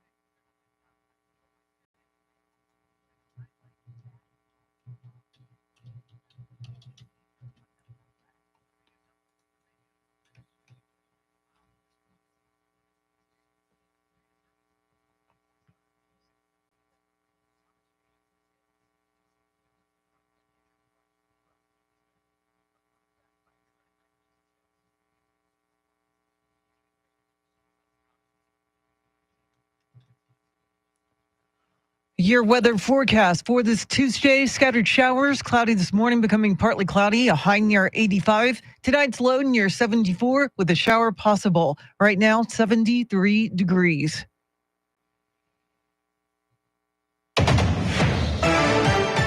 While the focus is on swing states, the presidential nominees aren't restricting the campaign trail to the 7 battlegrounds. Here's Fox's Jessica Rosenthal. Vice President Harris was in Michigan Monday talking to union workers and visiting a semiconductor manufacturing plant. But today she's speaking in Washington, D.C. at the Ellipse. If he were elected on day one, he's going to be sitting in the Oval Office working on his enemies list. On day one, if I'm elected President of the United States, which I fully intend to be, I will be working on behalf of the American people on my to-do list. Former President Trump was in Atlanta and before holding a rally told the National Faith Summit he hopes he survived the assassination attempts for a reason. I would like to think, and I don't know this at all, but I would like to think that it's because he wants our country and maybe the world to be helped. He is stumping in Allentown, Pennsylvania today. Jessica Rosenthal, Fox News. In Texas, the early voting turnout has been strong. More than 3 million Texans have cast their ballot either in person or by mail. Alicia Pierce with the Secretary of State's office says so far there have not been any major problems with early voting, which ends on Friday. The comedian from Texas who's been attacked for his appearance at a recent Trump rally is now speaking out. Michael Board reports. Tony Hinchcliffe at Madison Square Garden. There's literally a floating island of garbage in the middle of the ocean right now. I think it's called Puerto Rico. He says it was just a joke. David Cruz with the Latino rights group LULAC is not surprised that even Republicans are now distancing themselves. I don't think they knew what he was going to say. And I think the guy just crossed the line. He won't get invited back anytime soon. Hinchcliffe, who lives in Austin, said on social media that his comments were taken out of context and he loves Puerto Rico. Michael Board, News Radio 1200 WOAI. In his run for a third term as Bexar County Sheriff, Democratic incumbent Javier Salazar faces a Republican challenger who has the backing of Governor Abbott. Nathan Buchanan is a former Bexar County deputy and Castle Hills police officer who ran unsuccessfully for Bexar County judge in 2022 and for constable in 2016 and 2020. At the DNC in August, Salazar claimed former President Trump doesn't help Texas law enforcement officials. Several South Texas sheriffs sounded off to disagree. Amazon founder and Washington Post owner Jeff Bezos is defending the newspaper's decision to stop endorsing presidential candidates. Mark Mayfield has details. Bezos writes in an article on the Post's website that presidential endorsements do nothing to tip the scales of an election. He says what they actually do is create a perception of bias and non-independence.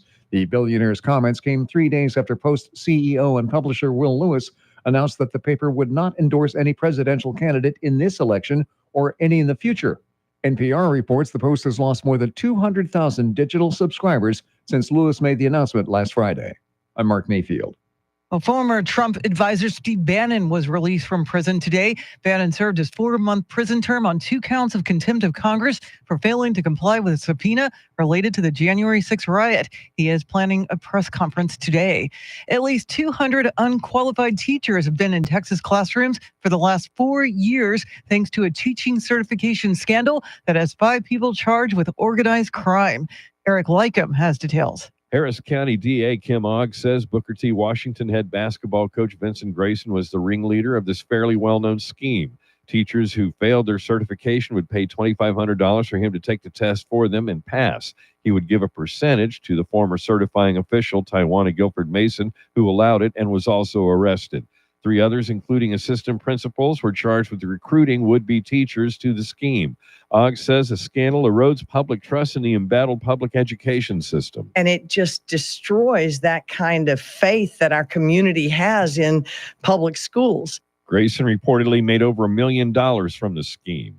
Eric Lycum, News Radio 1200 WOAI. Texas is reducing federal funding for special education services by more than $607 million a year. The School Health and Related Services Program provides funding for special education services to hundreds of Texas school districts. The program reimburses them for counseling, nursing, therapy, and transportation provided to children eligible for Medicaid. The Texas Health and Human Services Commission recently started to limit the types of services for which school districts may request federal reimbursement.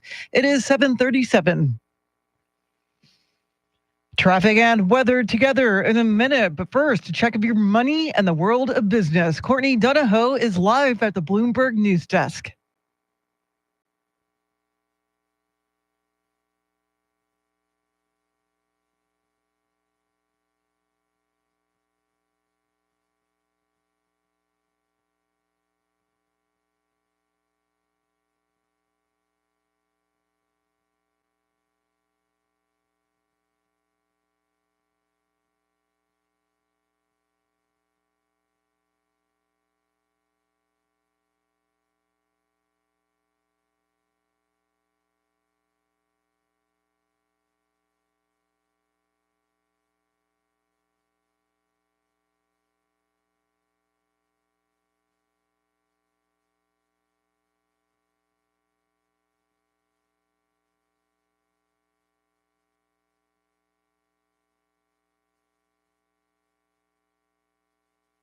All right, thanks, Courtney. Remember, your trusted source for timely and in-depth election coverage is WOAI. Count on us to deliver the latest updates on Decision 2024. I'm Charity McCurdy. Here's traffic and weather.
San Antonio's first news, Charity McCurdy, Mr. T, Tim Merriman. Charlie Parker will join us in the next half hour. He'll join us at 8:20. I'm Chris Duell. Big part of our Election Central coverage is national correspondent Rory O'Neill. Rory, you've been keeping an eye on some billionaires and CEOs hedging their bets on who will be the next president. Tell us about that. Yeah, it's interesting. There are some billionaires, Elon Musk, chief among them, who've been out there totally supporting Donald Trump, writing big checks on his behalf. And even on the Democratic side, Michael Bloomberg writing big checks to support Kamala Harris, although maybe keeping it a bit more low profile. But where are some of the other big names we know? The Warren Buffett, the Mark Zuckerbergs. We really haven't heard a whole lot from them in this election cycle. Perhaps it's because the last two times they were endorsing Democratic candidates, things just didn't work out too well. And, there's a lot of backlash these days, especially online, when you do come out and support a candidate on either side. You get calls for protests and for people to stop buying products and things like that. So perhaps being vocally supportive of a presidential candidate isn't in your business's best interest. So, Rory, who are some of the big name CEOs that have tried to connect with Trump in recent days? Well, we saw, for instance, Elon Musk writing that, about $100 million in total donations. We saw that Jeff Bezos and part of his team were meeting with Donald Trump to talk about his space company, Blue Origin, and the contracts they may have in the future. And did those discussions play a role in Bezos telling the Washington Post editorial board, you're not going to publish an endorsement this year? We also saw the LA Times make a similar decision saying no endorsement from the LA Times. That was the edict from their billionaire owner. And the question is, what's the motivation here? Is it because you think that the newspaper must maintain its independence? Or are you more concerned about some of your other business investments you may have going forward? So when I hear hedging their bets, I can see some of these billionaires giving to both campaigns in case, they have an interest in this. They got both sides covered. They are doing that as well. Sometimes one check will be bigger than the other, or one check they'll give directly to a candidate. Another goes to a PAC that supports the opposing candidate. So there are these games that are being played out there. But a lot of them realize this election is a toss-up. And, to protect their business interests, they are, in some cases, donating to both parties. Rory, you mentioned Jeff Bezos and the Washington Post decision not to endorse a candidate. I've noticed, a lot of online subscribers revoking their subscription to the Washington Post. Do you think Jeff Bezos regrets that decision based on what it did to the Post financially? Well, perhaps, but what has it done to help his space company? Or what has it done to not have people angry at Amazon for a Harris endorsement? And how many Trump supporters have said, well, I'm going to end my Amazon Prime subscription, or I'm not buying from Amazon anymore? Again, you have to run the numbers here on some of these things. And maybe this bit of short-term pain for the Washington Post is something that Bezos says may be worth it, especially if it sets the course, sets the path down the future that they won't ever be doing endorsements anymore in presidential elections. And you have to wonder how much Elon Musk's tight relationship with Trump, Rory, is a factor in other tech company CEOs trying to get closer to Trump. Well, right, because even if they don't do direct business with Donald Trump or with the federal government, certainly there's some federal regulation that gets involved here. Some of these tech companies have regulations that our government is still trying to figure out when it comes to regulating these social media websites. Elon Musk has environmental agencies after him for some of the rocket launches he does. The FCC has gone after him, the FEC. So it goes on and on with all the government interactions that these CEOs have. Again, what do they think they're going to get from the next administration, no matter who it may be? All right, this may not be a fair question, Rory, but if you're a billionaire and you're donating to both sides for each campaign and one of them loses, can I write that money off? Ooh, political contributions are not. But it's a loss. Oh, well, perhaps, maybe. Okay. No, I told you it wasn't fair. It would go to a political committee. So, no, you wouldn't be able to write that. Okay. Okay. Our thanks to national correspondent Rory O'Neill. Lots more coming up. Don't forget, in the next half hour, not only Charlie Parker at 8:20, but at 8:10, White House correspondent John Decker on the campaign trail 7 days out from the 2024 election. We've got it all for you. WOAI News Time, 7:45.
Lots coming at you. We'll talk about where the candidates will be, and that includes Kamala Harris making what is being called a closing argument today. Then White House correspondent John Decker, then Charlie Parker. But first, Charity McCurdy, what stories are you following?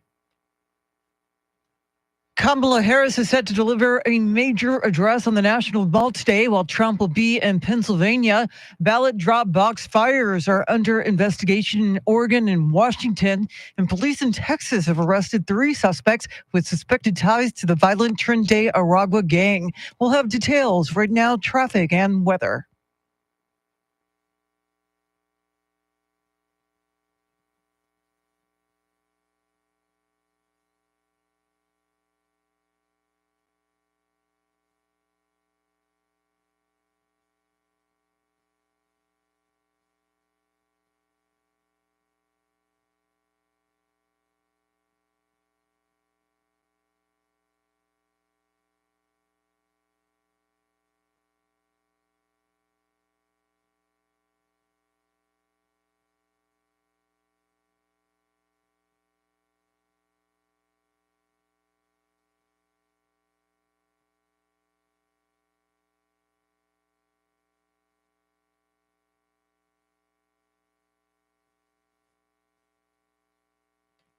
Cloudy skies this morning, partly cloudy this afternoon. Slight chance of a shower, highs in the mid to upper 80s. Tomorrow, shower 2 possible early, then partly cloudy in the afternoon, highs 90.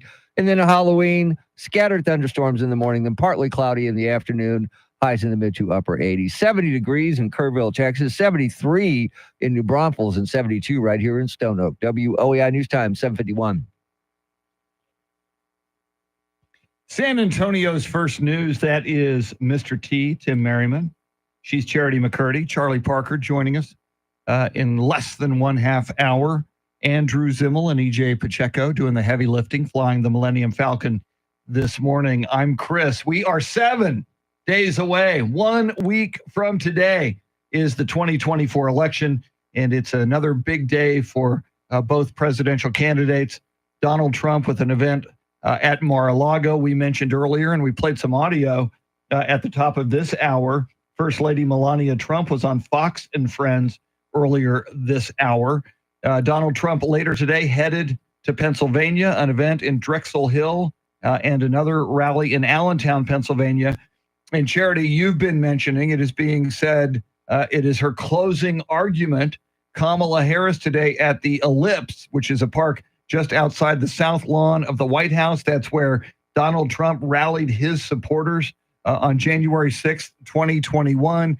We'll talk more about that with White House correspondent John Decker at 8:10, but maybe the biggest speech of this campaign since they're framing it as her closing argument today. Yeah, I mean, the Ellipse is, the part of the park where former President Trump rallied his supporters on January 6th of 2021. So there's a reason she chose this venue for her major speech. And this is also in contrast of former President Trump's huge jam-packed rally at Madison Square Garden that took place Sunday night.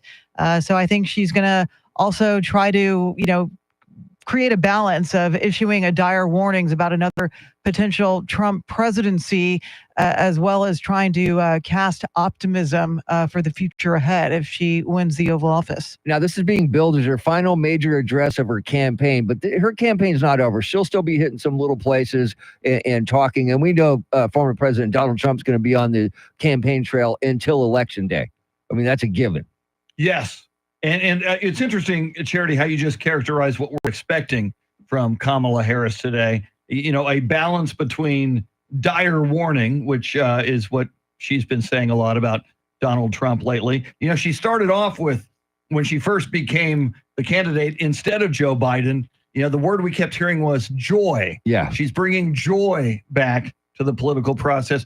I go back to James Carville's old adage, it's the economy, stupid.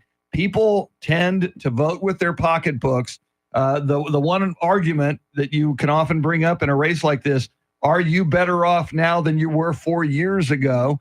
And even though you could point to the stock market and you could point to a lot of economic indicators that say our economy is doing very, very well right now, I think for the average American, everything is costing more money. Groceries are costing more money. Housing is costing more money. Cars are costing more money. Gasoline just started to go down the last couple of months, but I think the experience of the average voter is my money's not going as far as it did 4 years ago, and I think that means trouble for Kamala Harris in this race. And I think those are topics she will need to touch on in this closing argument speech. And I wonder how long this speech will be. I wonder if the 20,000 people that are expected to attend, how many of those will be undecided voters? We were talking earlier how we think most of the people that show up for these presidential rallies are supporters of the candidate. It's unlikely that you have an undecided voter that is going to go to a rally where they think they're going to make their decision then and there. By the way, if you're interested in watching this rally at the Ellipse, it'll be available on Kamala Harris's YouTube channel at 6 o'clock is when it starts. Now, the tailgating starts at 2 o'clock our time, 3 o'clock DC time. They're opening the gates and letting people in at 3. And Andy Everett's pregame show starts at 2 o'clock before this. I kid. I know. Kid. Now, you say it's going to be on Kamala Harris's YouTube channel. I got to believe CNN and MSNBC you would think, are right? going to be carrying it. Fox News Channel, maybe not. We'll have to see. It is kind of history, though. It's a pretty big address. Mm-hmm. We'll see. We'll see if she's able to maybe kind of change up some of her remarks, because I feel like the candidates, they have those in the bag bullet point statements that they often make. Lately it's been from Kamala Harris, I intend to work on behalf of the American people on my to-do list, while, Trump, the former President Trump, would be stewing and working on his enemies list. I feel like we've heard that line repeatedly over the last week or two. So I'm interested to see what she has to say that is new. Yeah, I'm interested to see what both candidates have to say as we get closer and closer to Election Day. 1 week, this is when it really counts right now. Yeah, and her other go-to line that I hear Kamala Harris saying a lot is, I've only had one constituent my entire career, and that is the people.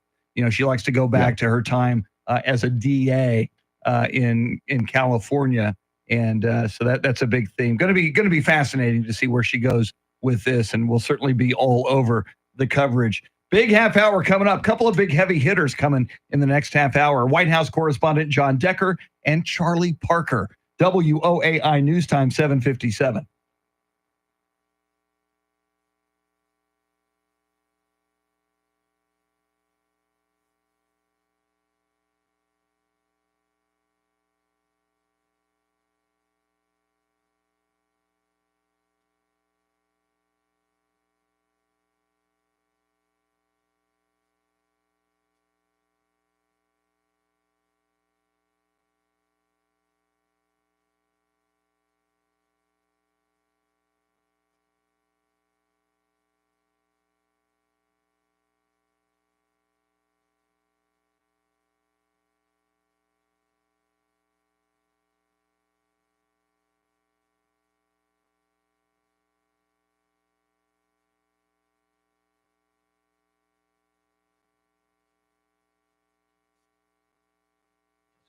Good morning, Carol. Lovely to meet you out at ApelkaCon. That was great. Yeah, Carol, thanks for coming. Sleepy, how the heck are you? Mag, Travis? Appreciate it.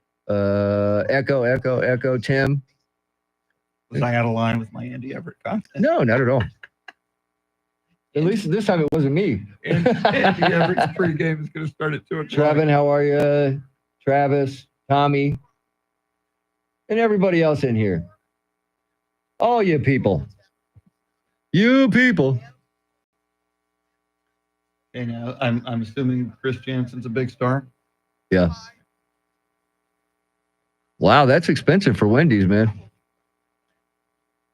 Can't remember last time I went to a Wendy's. Wow, nor can I. Yep. Don't forget the Frosty. I forgot the Frosty, sorry. The last time I had a Frosty, if you get it, at the drive-thru, you can't, by the time you get home, it's soup. Yeah, you got to eat that thing right away. It's like the In-N-Out fries. Yeah, exactly. You better eat them quickly because they turn to cardboard. Good morning, Sleepy. All right, everybody enjoy. Here comes Charity.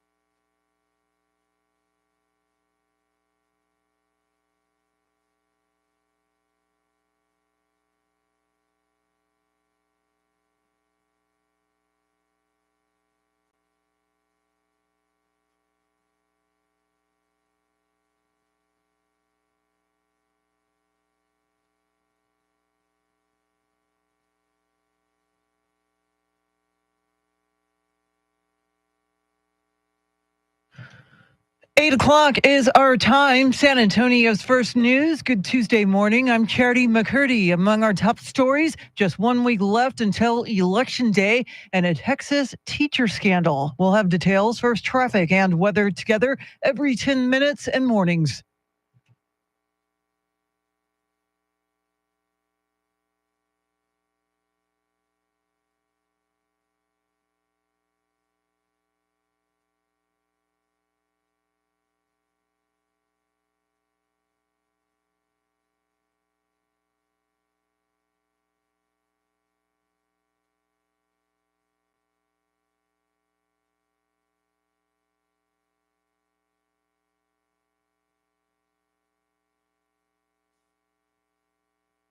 Your weather forecast for this Tuesday, some scattered light rain this morning, otherwise cloudy, becoming partly cloudy, a high near 85. Tonight's low 74 with a shower possible.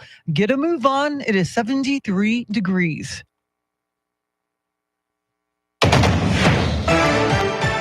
Former President Trump hit the campaign trail in Atlanta, Georgia, where he looks ahead to the election and says he expects a grand victory. We're going to win this thing. We got to win this thing. And if we don't win it, we're not going to have a country. It's not going to be good.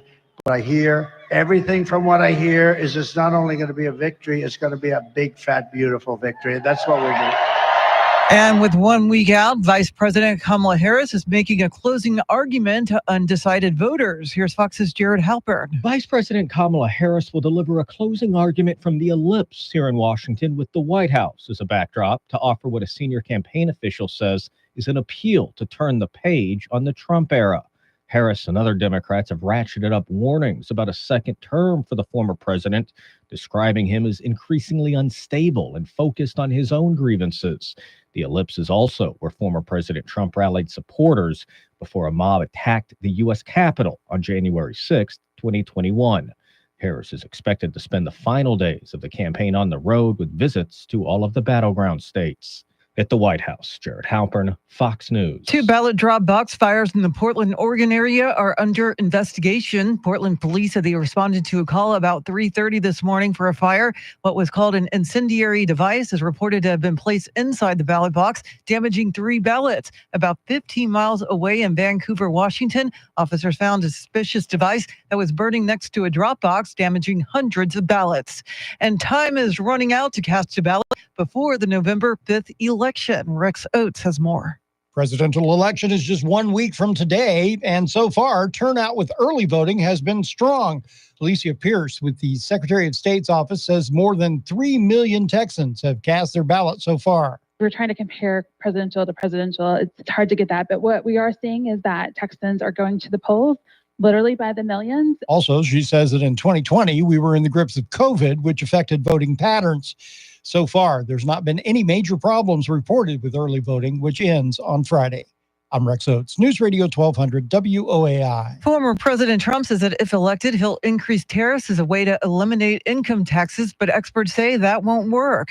These things sound very good. You hear these kind of proposals from time to time. As a practical matter, it's simply not workable. Texas economist Ray Perryman says other countries don't pay tariffs. They're paid by the importer once the product arrives. On top of that, he says other countries would likely hike their tariffs, and that, he warns, would have a devastating effect on American manufacturing. He says all of this would hike prices for consumers. Amazon founder and Washington Post owner Jeff Bezos is defending the newspaper's decision to stop endorsing presidential candidates. In an article on the Post website, Bezos writes that presidential endorsements do nothing to tip the scales of an election. He says what they actually do is create a perception of bias and non-independence. The Post has lost more than 200,000 digital subscribers since the announcement. At least 200 unqualified teachers have been in Texas classrooms for the last 4 years, thanks to a teaching certification scandal that has 5 people charged with organized crime. Eric Lycum has details. Harris County DA Kim Ogg says Booker T. Washington head basketball coach Vincent Grayson was the ringleader of this fairly well-known scheme. Teachers who failed their certification would pay $2,500 for him to take the test for them and pass. He would give a percentage to the former certifying official, Tawana Guilford Mason, who allowed it and was also arrested. 3 others, including assistant principals, were charged with recruiting would-be teachers to the scheme.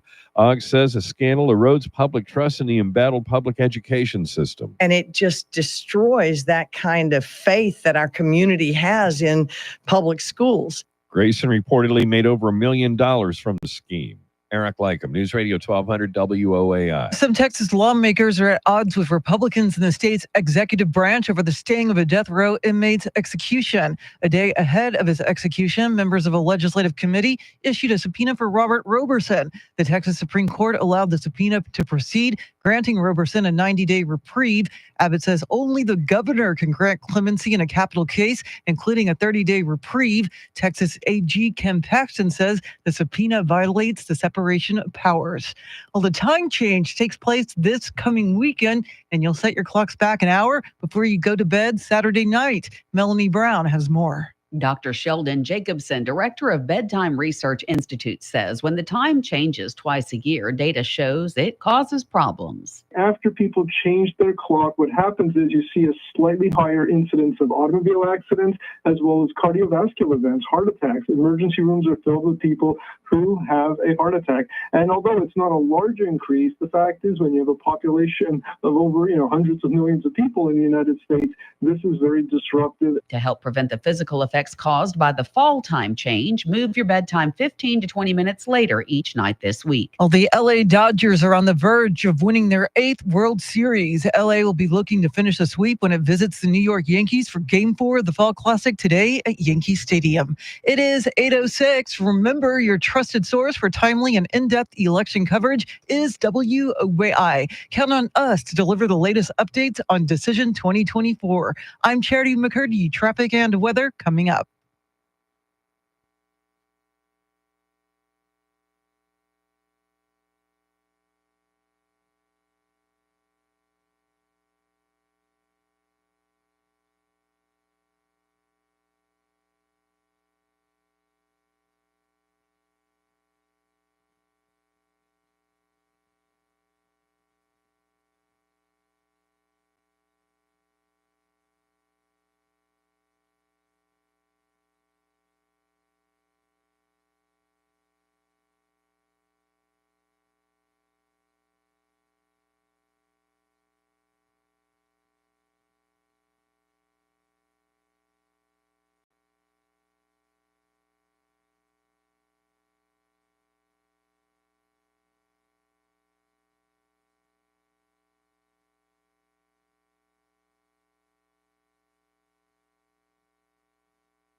San Antonio's first news, lots coming at you in this 8 o'clock hour. Coming right up, White House correspondent John Decker on 2024, this election just 7 days away, and the closing argument address from Kamala Harris coming up. But first, let's get you caught up on traffic and weather together.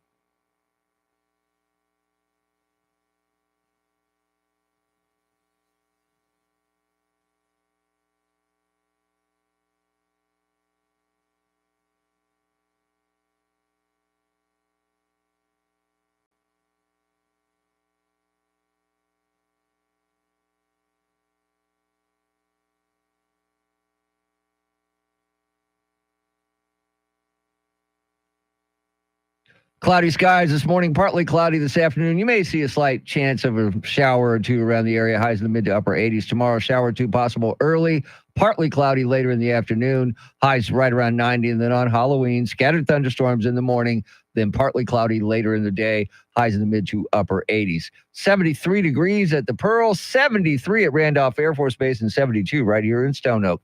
WOEI News Time, 8:10. San Antonio's first news, Charlie Parker will join us at 8:20. But right now, a big part of our election central coverage is White House correspondent and attorney John Decker. John, it's being said Donald Trump gave his closing argument at Madison Square Garden the other night. They're calling this address later today from the ellipse by Kamala Harris to be her closing argument. What do you expect from Kamala Harris today? Well, I've gotten a readout from her campaign in terms of what we can expect from her this evening, 7:30 p.m. Eastern Time. They describe it as an optimistic and hopeful address. They say it's focused on pursuing the future. It calls on Americans to, in the campaign's words, finally turn the page on the Trump era.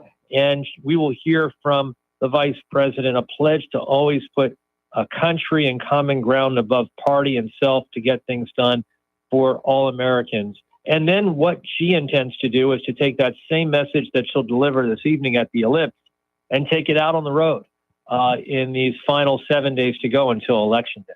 John, in the past, Harris has played video clips of Trump at some of her rallies. Would you be surprised to see video of the January 6th riot played at this event? That's a great question. I hadn't thought about that, but that certainly is a possibility. She's going to be literally in the same exact spot that Donald Trump was in on January 6th of 2021. So you're going to see the White House in the backdrop. This is an event in which their permit allows for 20,000 people. I don't know if we'll get that many, but that's certainly a lot. And that is what the campaign certainly is hoping for in terms of the turnout to hear the vice president speak this evening. And it's called her closing arguments. Is this similar to a jury trial, except for the jury is now millions and millions of people? And do they actually persuade voters? Yeah, that's a great question. Yeah, it is similar to that. As to whether or not they persuade voters, you know this. You see it in poll after poll. Most Americans have made up their minds in terms of how they're going to vote. It's really those individuals that are on the fence and whether or not these closing arguments compel them to vote for Trump or to vote for Harris. And we don't know the answer to that. We'll get a better sense of that, you know, in the aftermath of next week's presidential election in terms of who had the best closing strategy. You know, one of the things that struck me, and maybe you can explain it, is that Donald Trump this week is not going to, at least the way things stand right now, is not going to the battleground state of North Carolina, but he did just yesterday add to his schedule New Mexico. To me, that's a head scratcher. You know, I mean, unless you feel that you've got North Carolina completely locked down, I would just simply concentrate on those 7 key swing states rather than to go to a state that is likely to turn blue after the presidential election. Well, and you talk about head scratchers, John. You know, last week it was Donald Trump in California. We know California is blue. Donald Trump at Madison Square Garden. I know that's his home turf, New York, but, you know, not going to win that state ever either in all probability. But yeah, I guess his campaign believes they know what they're doing. Yeah, it's confidence. You know, certainly it's showing confidence in terms of where they see this race. You know, I know where I see it, and that is it's a coin flip. It's a toss-up. And, you know, to me, it's just getting out the vote, you know, and I made this point before how politics really is. Political campaigns, presidential campaigns, they're zero sum. A day that you're spending at Madison Square Garden is a day that you're not spending in Pennsylvania. A day that you're out in California is a day that you're not in Nevada or Arizona. And so these things do matter. But, you know, if Donald Trump wins, then we'll be saying what a genius Donald Trump was and what a genius his campaign was by going to these other places beyond the swing states. And that election 7 days away, a week from today. And he's a big part of our coverage. White House correspondent and attorney John Decker. Coming right up, Charlie Parker in studio. WOAI News Time, 8:15. Hello. Hello. Woo, what's happening? Hello.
Charlie Parker is in studio. He is next. But first, Charity, what are you working on?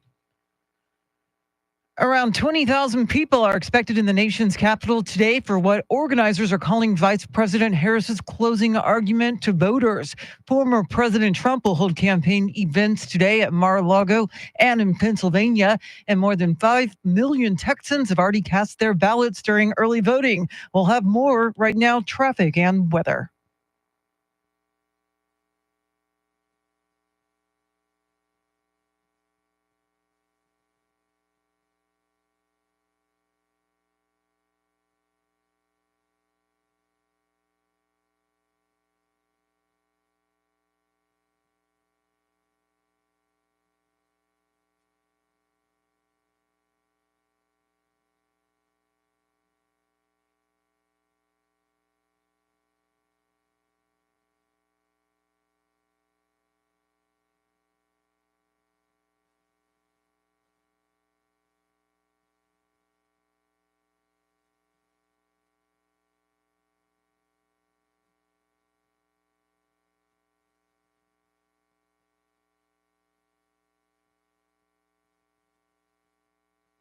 Cloudy skies this morning, partly cloudy this afternoon, a slight chance of a shower or two, highs in the mid to upper 80s. Tomorrow, shower or two possible in the early with partly cloudy skies in the afternoon, highs 90. And then on Halloween, scattered thunderstorms in the morning, then partly cloudy in the afternoon, highs in the mid to upper 80s. It is 73 degrees in Alamo Heights, 73 in Leon Valley, 72 right here in Stone Oak. WOAI News Time 820.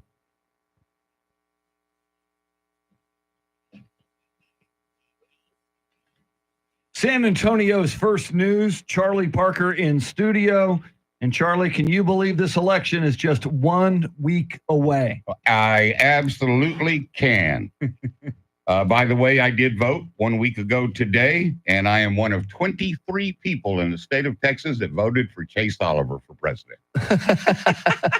Right on. And 23 might be a little stretching. Might be a little high, but you know, that's where I go. Have you voted? Not plan yet. Plan to vote? This week, yeah. I want to early vote. Election day. Yes. Okay. 1 week from tomorrow, will we know who is the 47th president of the United States? No. No.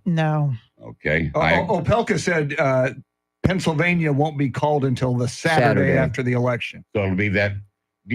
Okay. Having said that, will that be the deciding factor? In other words, will we wake up Wednesday and everything's done and it's call it a tie if you want, and we're waiting on Pennsylvania? I can see that. I can see that happening. Yeah. Okay. Not who do you want to win?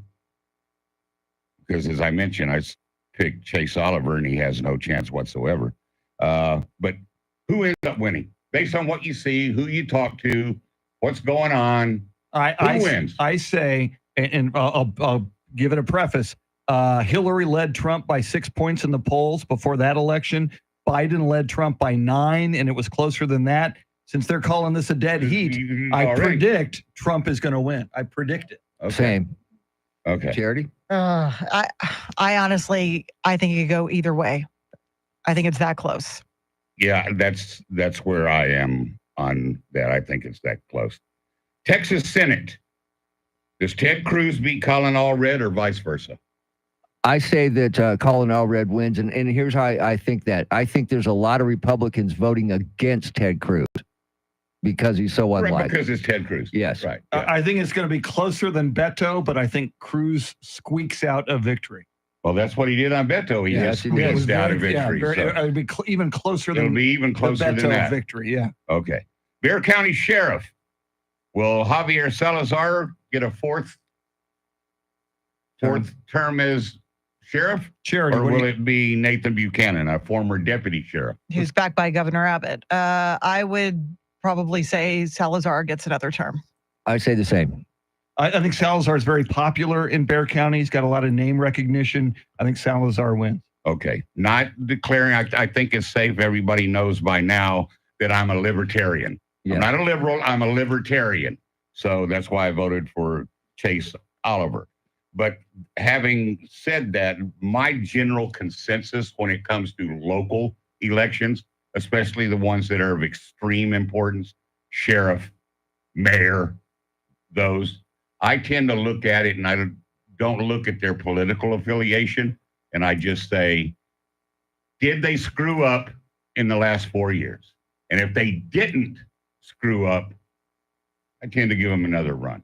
Okay. Well, with my vote. That's but, reasonable. That doesn't Yeah, that's necessarily reasonable. see that they're going to get one. Final question. Who's ultimately responsible for Tony Hinchcliffe on Sunday at Madison Square Garden at the Trump rally? Who's if you got to lay the blame on somebody, who gets it? Trump's. Well, I was going to say Trump's campaign manager, but if you go by the buck stops here, then you could say Donald Trump because he's the face of the campaign. That's what I say. But I think he's too busy doing other things. His campaign should have vetted that guy. So I'm going with the campaign. Who's in charge of his campaign? His campaign manager. Who's in charge of that guy?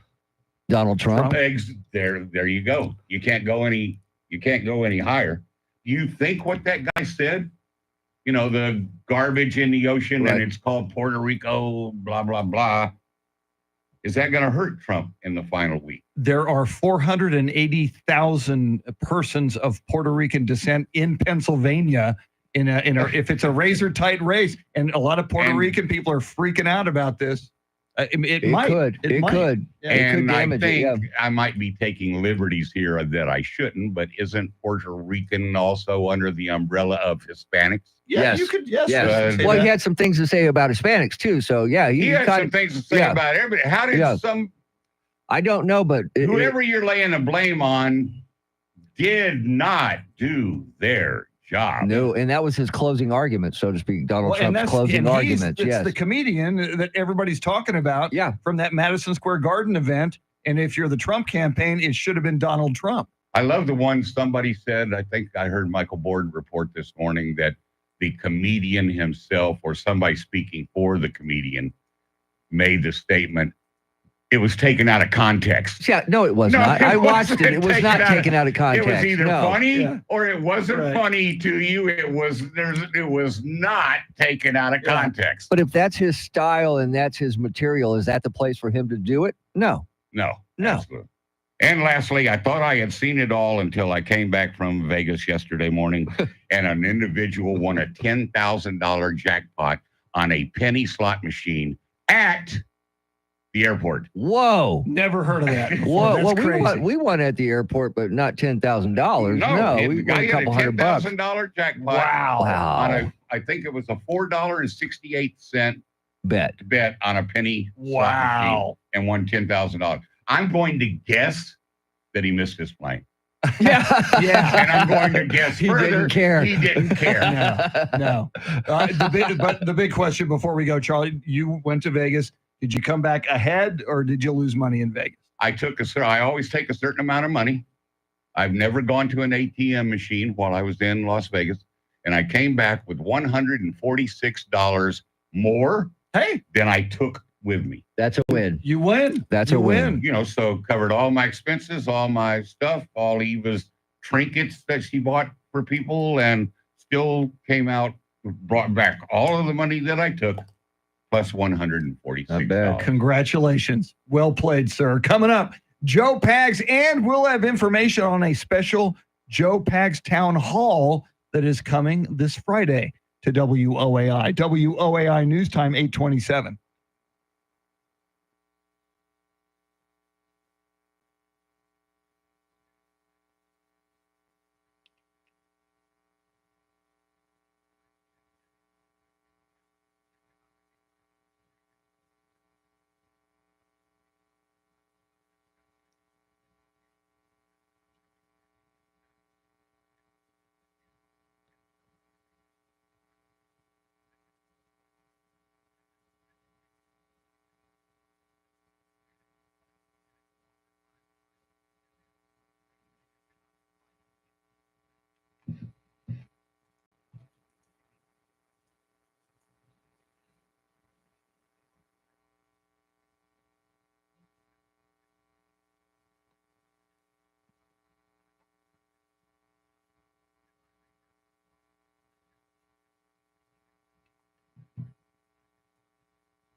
8:32 is our time. San Antonio's first news. Good Tuesday morning. I'm Charity McCurdy. Among our top stories, just 7 days left to go until Election Day, and Texas is hit with a teacher cheating scheme. We'll have the details, first traffic and weather together every 10 minutes in mornings.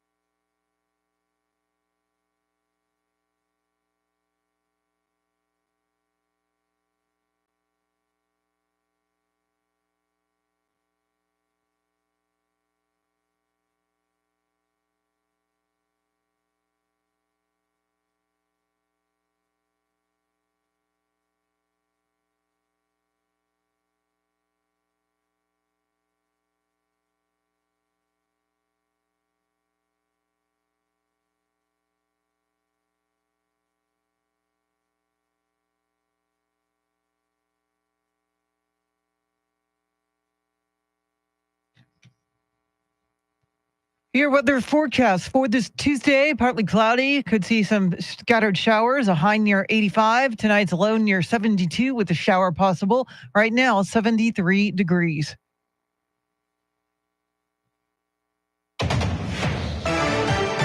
While the focus is on swing states, the presidential nominees aren't restricting the campaign trail to the 7 battlegrounds. Fox's Jessica Rosenthal has more. Vice President Harris was in Michigan Monday talking to union workers and visiting a semiconductor manufacturing plant. But today she's speaking in Washington, D.C. at the Ellipse. If he were elected on day one, he's going to be sitting in the Oval Office working on his enemies list. On day one, if I'm elected President of the United States, which I fully intend to be, I will be working on behalf of the American people on my to-do list. Former President Trump was in Atlanta and before holding a rally told the National Faith Summit he hopes he survived the assassination attempts for a reason. I would like to think, and I don't know this at all, but I would like to think that it's because he wants our country and maybe the world to be helped. He is stumping in Allentown, Pennsylvania today.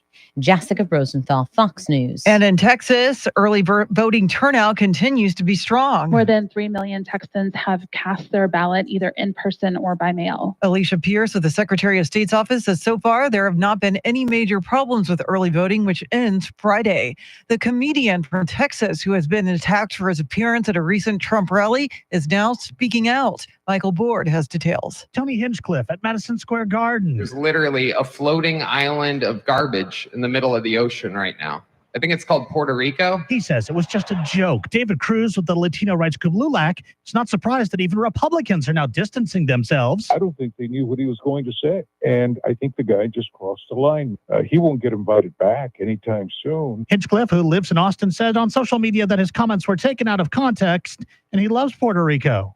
Michael Board, News Radio 1200 WOAI. Meantime, Donald Trump says that if elected, he'll increase tariffs as a way to eliminate income taxes, but experts say that won't work. These things sound very good. You hear these kind of proposals from time to time. As a practical matter, it's simply not workable. Texas economist Ray Perryman says other countries don't pay tariffs. They're paid by the importer once the product arrives. On top of that, he says other countries would likely hike their tariffs, and he warns that would have a devastating effect on American manufacturing.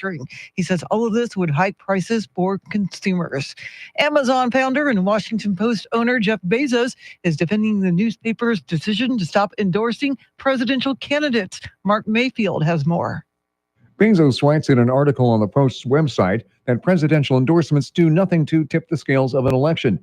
He says what they actually do is create a perception of bias and non-independence.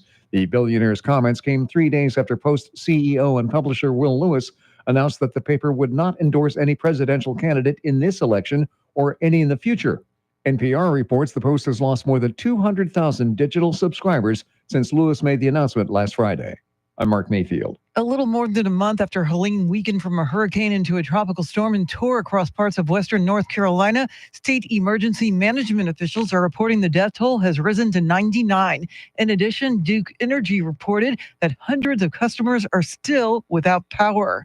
Well, 5 educators in Houston have been arrested and charged with organized crime after investigators learned of a teaching certification scandal that put over 200 unqualified teachers in Texas classrooms. Teachers who failed their their certification exams would pay 57-year-old Vincent Grayson, who's the head basketball coach at Booker T. Washington High School, $2,500 to take the test for them. The damage is not just to the education system, which is under great duress right now. Harris County DA Kim Ogg says this has further eroded families' faith in public schools. The Houston Rockets took down the Spurs 106-101 at the Frostbank Center last night. Jeremy Sohan had a team-high 22 points. Victor Wembanyama added 14 points and a game-high 20 rebounds. Here's Coach Pop. We gave up too many offensive rebounds, turned it over too much. Second half, we cut that in half. And that kept us in the ballgame. We didn't shoot well, I'm guessing. I didn't look. But if you're not going to shoot well, you can't turn it over and you can't give up offensive boards. The Spurs are 1-2. Up next, they face the Thunder in OKC tomorrow night. It is 8:37. Traffic and weather together in a minute. But first, a check of your money in the world of business. Courtney Donahoe is live at the Bloomberg News Desk.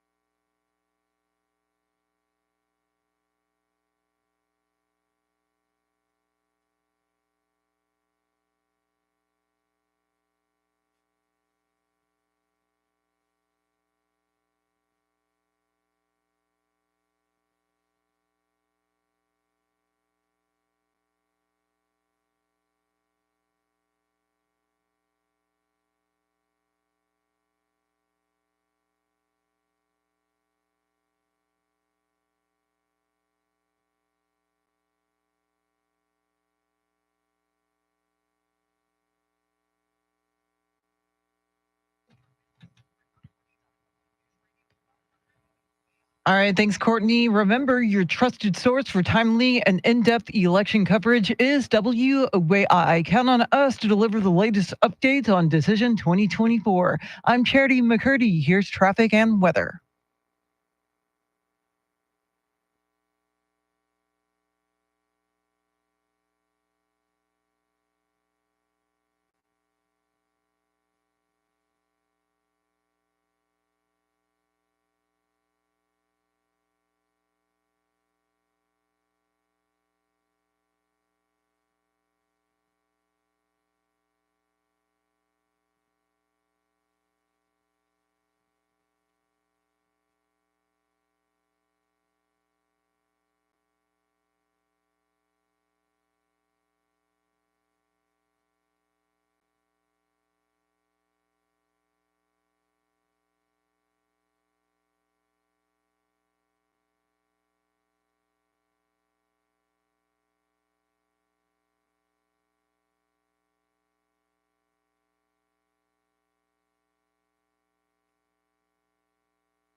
San Antonio's first news. Charity McCurdy, Mr. T, Tim Merriman. Our thanks to Charlie Parker in studio. And right now, though, let's check in with Mr. Joe Pags. Get a look at what he's working on for this afternoon. Joe Pags keeping an eye on the border. Good morning, Joe. That's right. Good morning, Chris. Everybody's looking at the border for a bunch of different reasons. Should everybody who came here illegally stay? Should those who came here illegally all be deported? Should you separate families, which is always an oddball question to me. If I got in trouble, I would be separated from my family. But what do you do about the 10 to 25 million people that have come across illegally? And yes, the numbers range from 10 to 25 million. It seems as though nobody knows. Yesterday, of course, we had on a U.S. Representative, Eli Crane, former Navy SEAL. He says it's way up there in numbers, and he believes terrorists are here. And we know that several people who are on the watch list were, in fact, found here. So when you talk about the border with Ali Bradley, she's one of the best reporters down there on that border every single day on her beat. We'll have her, plus Kamala Harris in Michigan. People are chanting her name and loving on her, and she says one sentence that makes them stop. I'll have that for you and more on the Joe Pag Show today at 5. News Radio 1200 WOAI. See you then. See you then, Joe. The Joe Pag Show every weekday right here from 5 to 8 p.m. And while that's a preview of today's Joe Pag Show, Charity Friday, a big, big event right here at 1200 WOAI. It is a Joe Pags live broadcast and a town hall meeting just ahead of the election. This is going to be pretty exciting. Yeah, very exciting. It's not often you get Joe Pags to leave his home. You know, he has this elaborate studio. So this is a huge occasion, not just for his listeners, but also Joe Pags.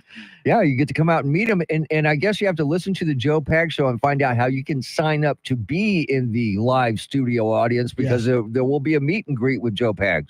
Very, very cool. And it's funny you said that, Charity. We know one person who can get Joe Pags to come into the studio is Elf Louise. Yep. He comes in every year for the Elf Louise Radiothon, and he's a big fan and does great work, by the way, for the Elf Louise Radiothon. But, it's interesting. The other day we heard White House correspondent John Decker say about this election, this is like my Super Bowl. Mm-hmm. And I think Joe Pags looks at it the same way. This is such a huge election. We've all been talking about it for months and months and months and months. I can't believe we're at the 1 week mark today. And Friday is November 1st. Election's on the 5th. So I think Joe wants to convene this town hall meeting to, kind of take his election coverage to the next level. Yeah, a lot to talk about, a lot of new developments. I mean, both presidential campaigns are campaigning at a nauseating rate. It's got to be absolutely exhausting. You got Trump doing an event at Mar-a-Lago and in Pennsylvania today, and then you have VP Kamala Harris's big speech on the National Mall at the Ellipse. That's expected to draw some 20,000, and a lot of people will be tuning in to see if she has anything new to say. And whether or not she will continue to criticize former President Trump. I really am wondering if she's going to show clips of the January 6th riot, considering the venue of this speech. I think that with the venue, and if she has a good campaign strategist, they are going to.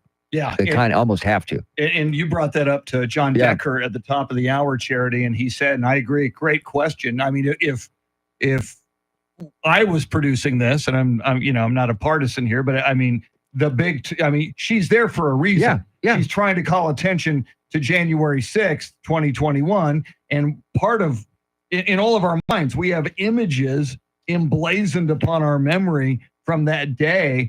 If she doesn't have like a big screen, like you see at a concert, like a big screen on either side of her with those visuals, I think they're not seizing the opportunity they could seize here.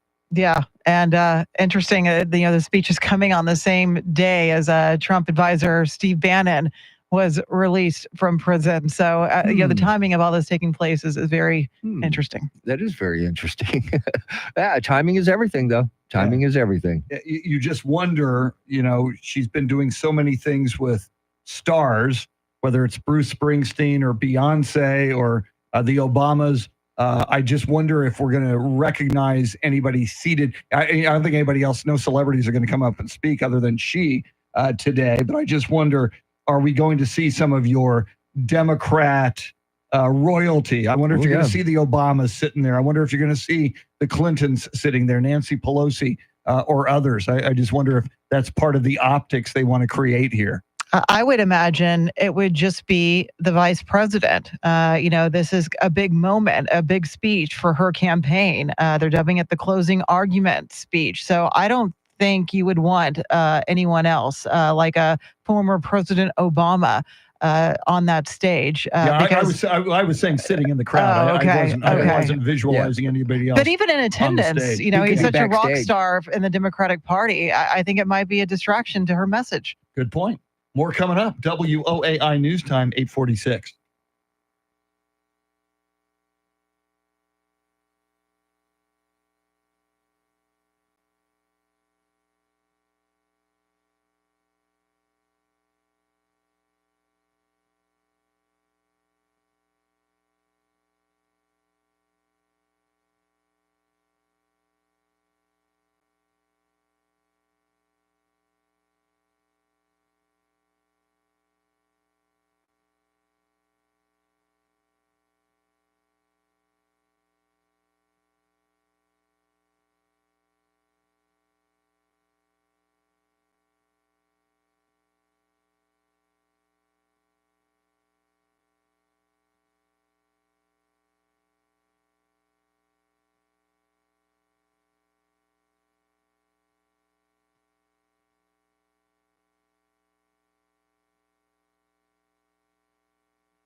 Mr. T's seen some hippies walk into the building. He'll explain that to us coming up. First, Charity, what stories are you following?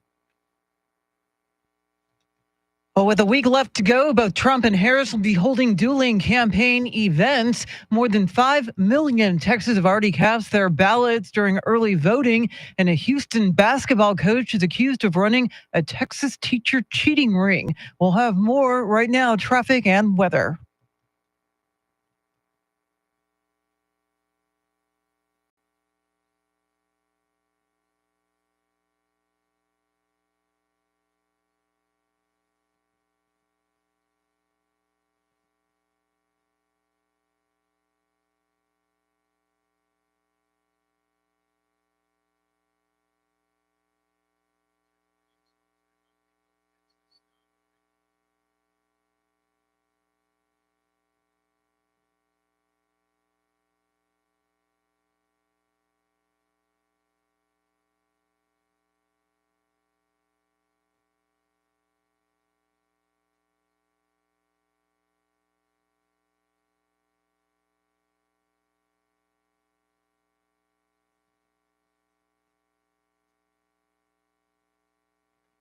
Cloudy skies this morning, then partly cloudy this afternoon. You might see a shower or two. Highs in the mid to upper 80s. Tomorrow, shower or two possible early with partly cloudy skies in the afternoon. Highs 90. And then on Thursday, Halloween, scattered thunderstorms in the morning, then partly cloudy in the afternoon. Highs in the mid to upper 80s. 73 degrees in Alamo Heights. 73 at Randolph Air Force Base, and 72 right here in Stone Oak. WOEI News Time 8:52. San Antonio's first news. Our thanks to Charlie Parker for joining us in studio earlier this hour. Our thanks to EJ Pacheco and Andrew Zimmel doing all the technical work. Andrew handling the YouTube broadcast, which is still ongoing. And Mr. T, during the break here, you said to me, I've seen 2 hippies walk in the door this morning. What's going on? I don't know. First off, can I still say hippie? Or would they be flower children? They could be flower. They could be beatniks. They could be. I think you can say hippie. I hope so, because I really like that term, hippie. That's. I don't know, but I thought Halloween was Thursday. Halloween. Charity, is Halloween Thursday? It is, guys. Yeah. But there's people walking in the building here all dressed up differently. You know, witches. I saw a witch. Yeah, I saw a witch walk in. I saw the Great Pumpkin. I saw in. Dracula. Yeah. I saw Dracula and a few hippies now. And why? But of all the Halloween, you're going to dress up for a Halloween party. I think I'm going to be a hippie. Really? Yeah, see, I've wanted to be a hippie forever, but not for Halloween. It's a week-long celebration of Halloween. They start Where's early. Waldo? Right there. Where's Waldo? Yeah, Waldo. Cool. Waldo just showed. We found Waldo. Sorry, Charity. I got all excited about it. No. Finally found Waldo, man. Would it be Waldette? A Waldette. Now, Charity, I'm a little disappointed. Why are you not dressed up like a hippie? I didn't. Well, I don't think that would have been my costume of choice, but I didn't know there was some kind your of costume of choice. Oh, Peg Bundy.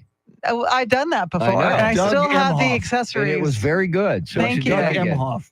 I'm not even prepared to dress up for Halloween. I have a Ghostbusters shirt that I will rock on Thursday. Beautiful. That's about it. Okay. What about you guys? What are you going to be? I don't want to tell you Oh, because then it will ruin the surprise. okay. I'm going to be hillbilly J.D. Vance. So eyeliner. Yeah, eyeliner, really thick beard, and a corncob pipe. Yeah, because hillbilly elegy. So. Hillbilly J.D. Oh, Vance. I just got the scuttlebutt from Charlie Parker. There's a costume contest upstairs that apparently we're not invited to. So that's why Charlie dressed up like Mike McCarthy. He head did, coach of the didn't Dallas he? Cowboys. He's in costume. Now we get it. Let's fire him. Yeah. By the way, Charlie didn't say this on the air. He packed his Cowboys cap and T-shirt for Vegas because the Cowboys were playing the 49ers, but he could not bring himself to wear them in public. Yeah. You're just asking for people to, talk mess about your team, When Charlie Parker gives up on the Dallas Cowboys, Houston, we have a problem. Dallas, we have a problem. Dallas, we have a problem. Yeah. I have yet to wear my Cowboys hat since this debacle has happened. And look, I've decided I am just not going to let it ruin my Sundays anymore. I have decided November 18th, when the Texans play the Cowboys, that See, I can't commit to that if yet. the Texans win that game and have a better record than the Cowboys, I'm done. I've been with the Cowboys since the Ice Bowl in 1967. So what are you going to do for Thanksgiving? be a Texans The fan. Lions are on. I'm gonna watch the Lions. The Lions are on. Who are a good football team and very deserving, unlike the Cowboys. All right. We're going to be down to 6 days tomorrow till the election, Charity. I'm ready. Let's go. And also, I don't know if you guys know this or not, but I was just checking out the weather, and we have a chance of rain all week long. We were looking at that, Charity, and Saturday, a 40% chance of rain. Okay. And, I just refreshed my web browser and I'm now showing 65% chance on Saturday. Beautiful. Only for it to change again within the next Beautiful. 30 minutes. So I'm don't sure. refresh it. Don't refresh it. Don't refresh it till after Saturday. Yeah. You can refresh it on Sunday. Yeah, leave that web browser where it is. We need the rain, people. We need the rain so bad. And you, sir, earlier this morning, you actually saw and played in a puddle I did. during a raining moment. I did. It was great. I had forgotten just how much fun that is. Yeah. It's like the fourth longest streak of no rain, right? it the Measurable fourth? rain or Yeah. something. We're in 53 days. This is critical. We need this rain so badly. But here's what happens. We go into a drought like this, and then come next, in the fall or maybe in the spring, we'll get flooded. All at once. Yeah. That's how it happens. We'll get all our rain in one day. When it rains, it pours. We're just waiting for that to happen. All Yep. right. We will reconvene tomorrow at 5 a.m. We are your election central headquarters 24/7. We bring you the absolute latest. In fact, Charity's going to do that again here at the top of the hour before Glenn Beck. WOAI News Time, 8:57.